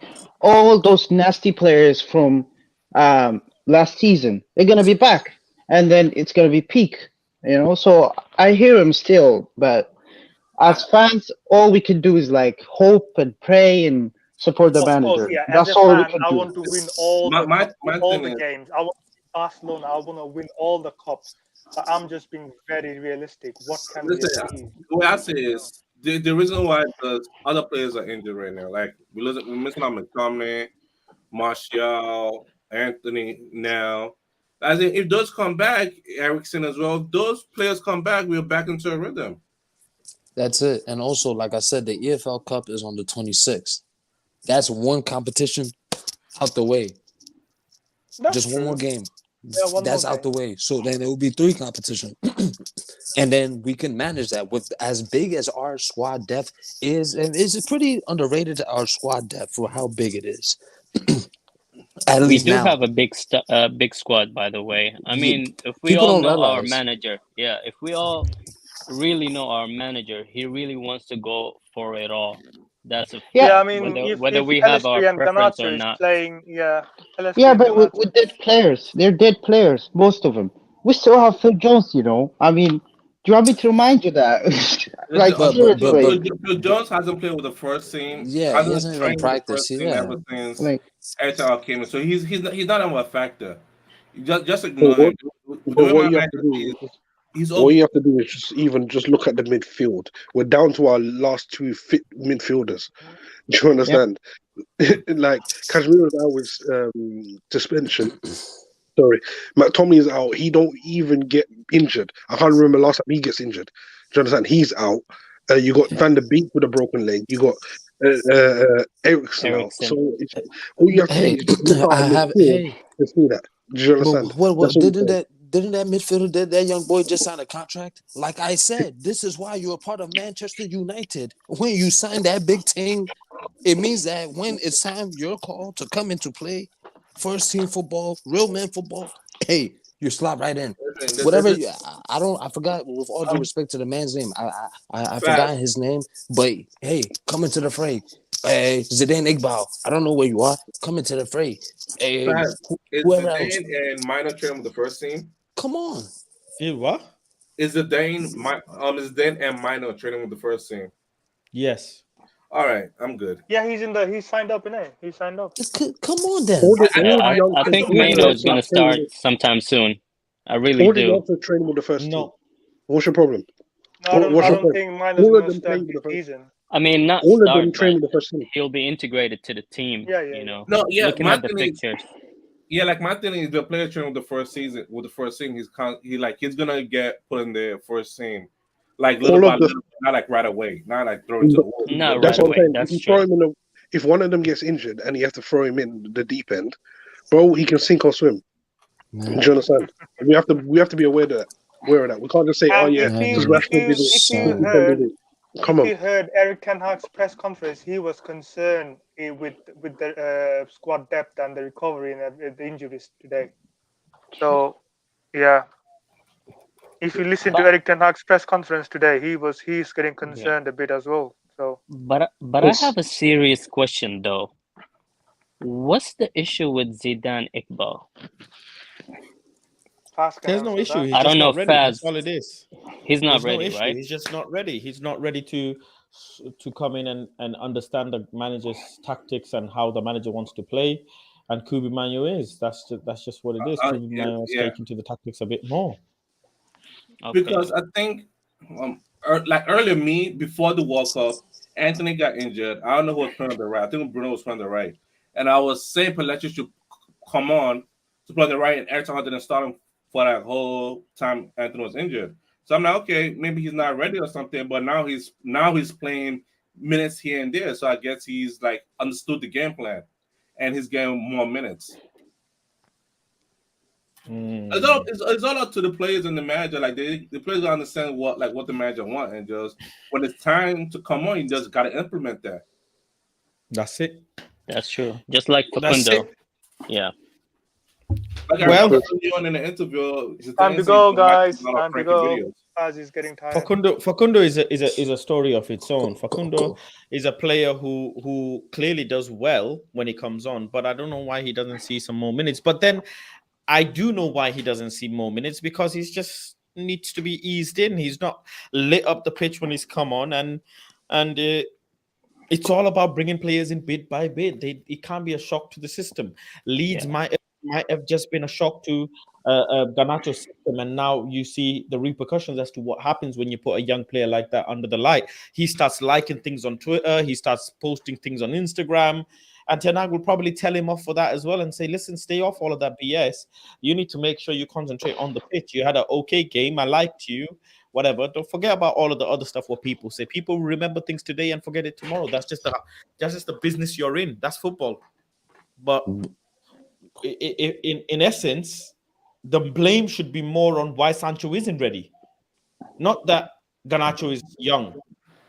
The blame should be why take the floor. Look at this man again, diverting everything. Everything. The fact is, who should be who? It's not Jadon Sancho's first season. It's not Jadon Sancho's first month. The manager didn't put Sancho in because Sancho's a key factor. That's why I brought him in the second half to change the game. He needs to start. The manager doesn't want him to start because the best left winger is start and perform well. He has performed well this past 2 games, right? Start and perform well. Wait. Did he perform well this last 2 games as a sub? Same to Garnacho performed well as a sub, and all of a sudden he's starting. Same to Sancho performed well. Why is most of our Manchester United players? You know what? This is why I tell you guys be happy with Europa. This is why I tell you be happy with Europa. Because this mentality is Europa mentality. When you came up as a sub, Champions League mentality is clanging and banging. You start, you're ready. If I tell you tomorrow you're gonna start, and you're gonna perform really well.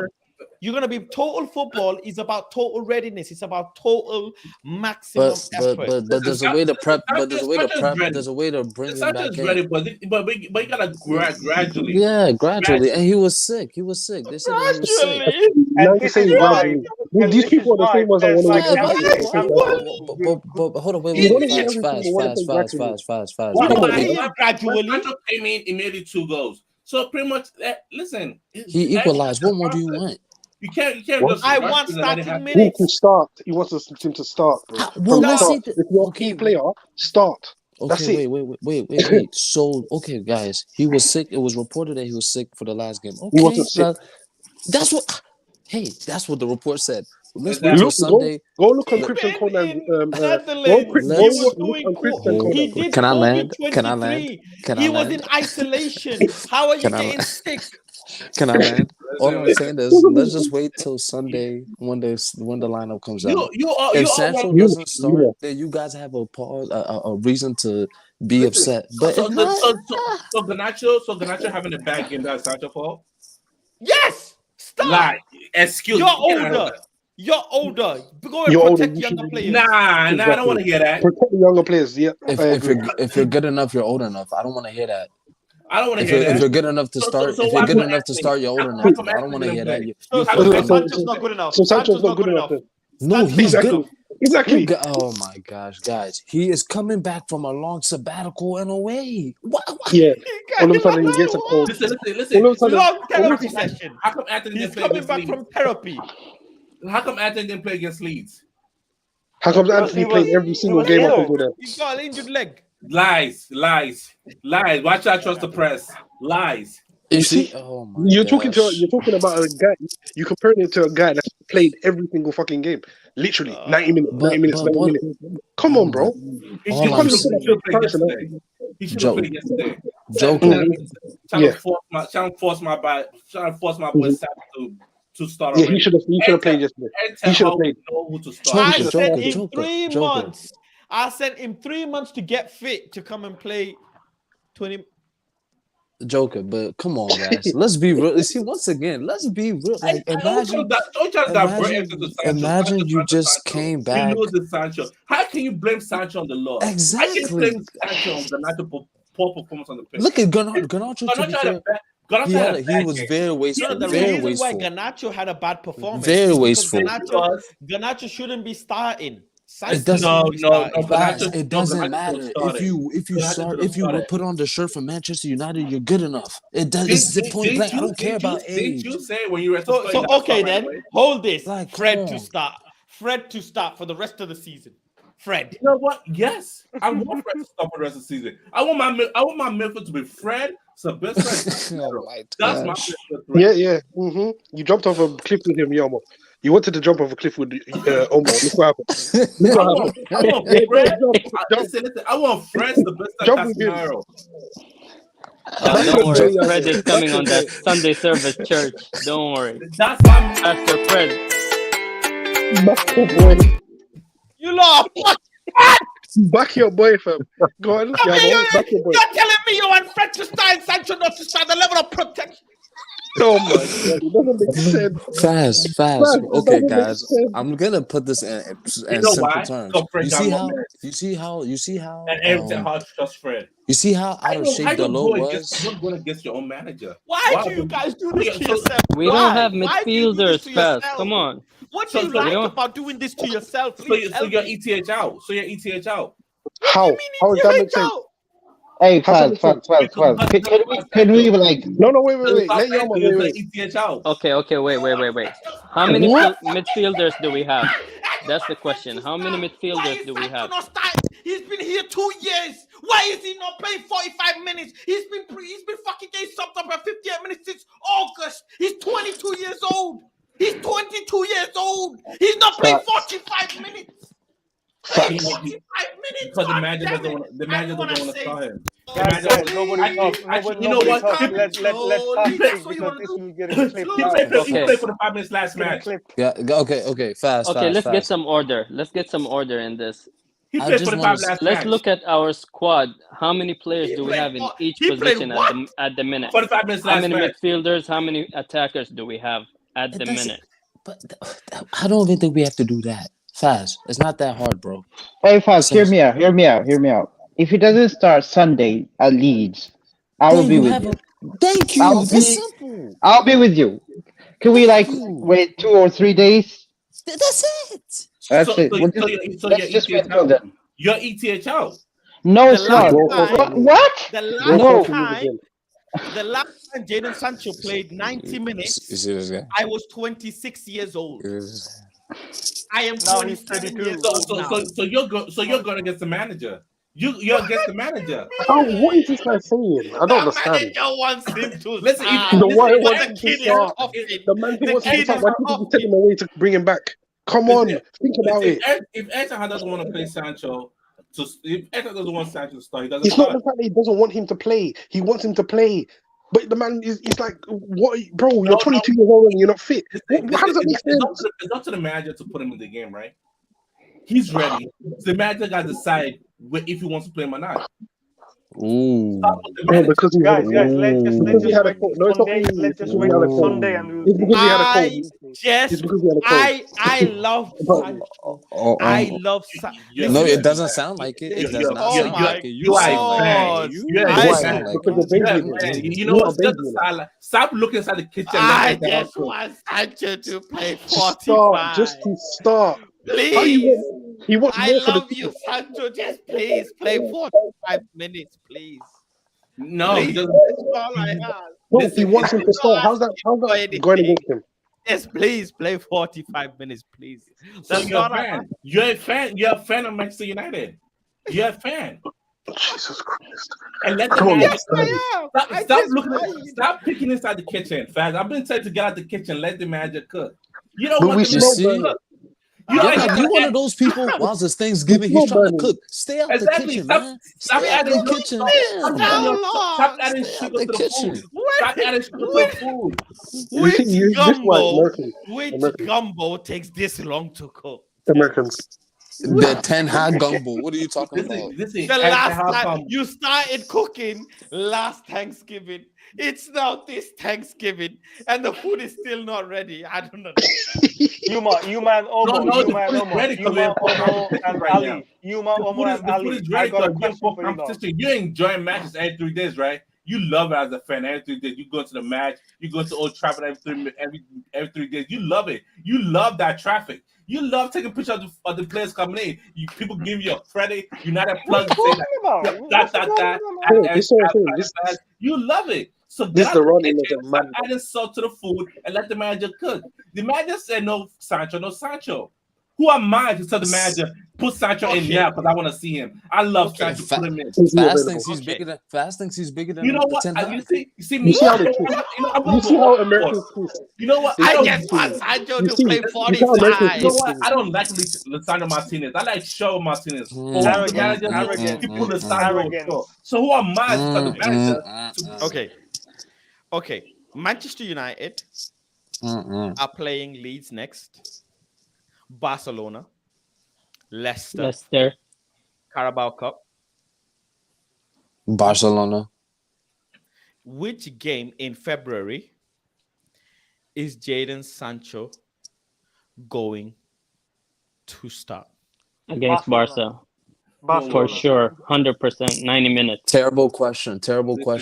How about you ask? Is he going to start the next game? You're all wrong. We can't predict the future. Yuma, Terrible yes, question. he's going to start because Terrible Anthony is question. not available. You know Anthony is not the available. answer?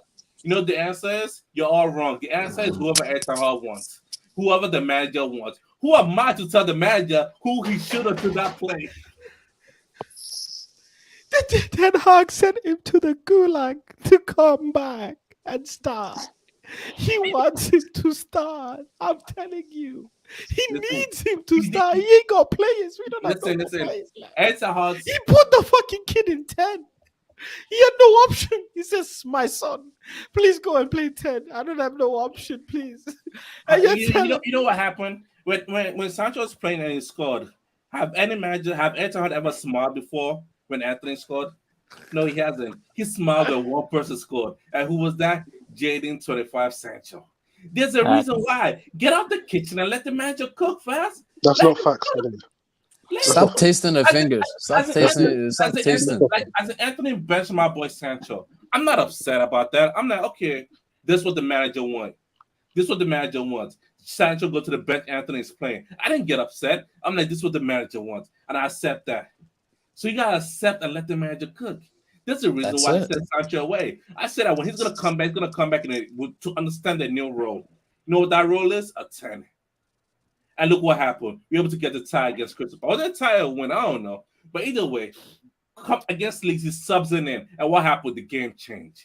Changed. When Etihad makes a sub, game changed. Last year, you said, like, who's a game changer on the bench? And you said Sancho's not a game changer. Twice, Sancho has come off the bench, and the game has changed. Let the manager cook.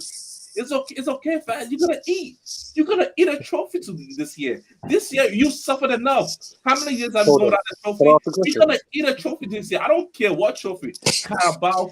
Is Sancho going to play 45 minutes in Carabao Cup final? Listen, I don't know. Stop asking terrible questions. Is he going to start? Does the manager want to be What's our next game? What's our next game? What's our next game? Hello, What's our next game? Faz. This is Faz from PF Sports. Ten Hag. Is Jadon Sancho going to play 45 against Newcastle in Carabao Cup? We have a lot of players here. Everybody is Newcastle our next game? Is Newcastle our next game? And a lot of match coming up. You know, we go game by game too. We go game by game. Bad question. You're a bad reporter. How? Thank you, Yuma. You're a bad reporter. I wouldn't answer that question. You got banned.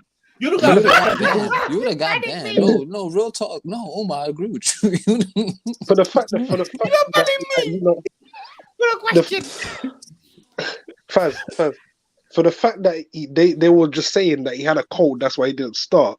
So if he didn't have a cold, would he have started? Of course he would Who had have. a cold? So Who had a exactly, cold? you want him to start. That's what he wants him to do. But he had a cold. That's why he didn't start. It's Simple. Modric had a fucking cold. And You saw how bad he played. And you saw how bad he played. You know, Sancho still has. Sancho has got a big problem. He's going to parties on the weekends and getting drunk and everything, and he can't start games. Listen, let me tell you about Faz. Any problem, he's gonna blame Sancho. He doesn't like Sancho. He loves Sancho. You know, like how everybody was blaming Fellaini. No. Blame Sancho. Let's mistake, and he blames Sancho. Let's put that Ballon d'Or clause in Sancho's contract. Thank you very much. Peace, love, and guidance. I got cooked just for asking 45. No, you haven't. No, they haven't cooked you. No, Faz, they haven't cooked you. No, I cooked him. What are you talking about? Don't speak. I cooked him. We just kept quiet. Me and Dan just kept quiet. Like, let them talk. Like, we don't really care. Let them talk. Let them talk. Like, let them talk. Like, in 72 hours, less than 72 hours, we shall find out if Jadon Sancho will play 45 minutes or not. And with that being said, thank you very much, ladies and gentlemen. Yeah, man. I have been Faz, the worst reporter and the worst owner of Manchester United. Thank you, Yuma. Also, thank you, hold Mohammed. on. We didn't Sancho decide. as a 10. Qatar then? Is it still Qatar then? Yeah? Check Tamim then. Okay? We'll find out. We will find out. Thank you all. Big up, big up, Omo. Big up, say no to you, Europa, Hassan. Big up to Dan as well, the longest member for PlanetFaz. Thank you very much, along with some others as well, of course. Big up, Nate. Thank you very much, my brother, for joining. Big up, Junior, as well. Appreciate you. Yeah, just heard you. Appreciate you, Junior. Thank you very much. Big up, Muhammad, as well. Thank you for joining. Big up, Yuma. Yuma, stop freezing, bro. And I know you've been posting some mad cartoon shit on Twitter, but anyways, I don't know what kind of cartoon you've been posting, but yeah, big up to you, Ronald. Unfortunately, you're late. I'm really sorry. With that being said, I love Jadon Sancho. I do, and I will wait to see what manager's cooking, I guess. Take care.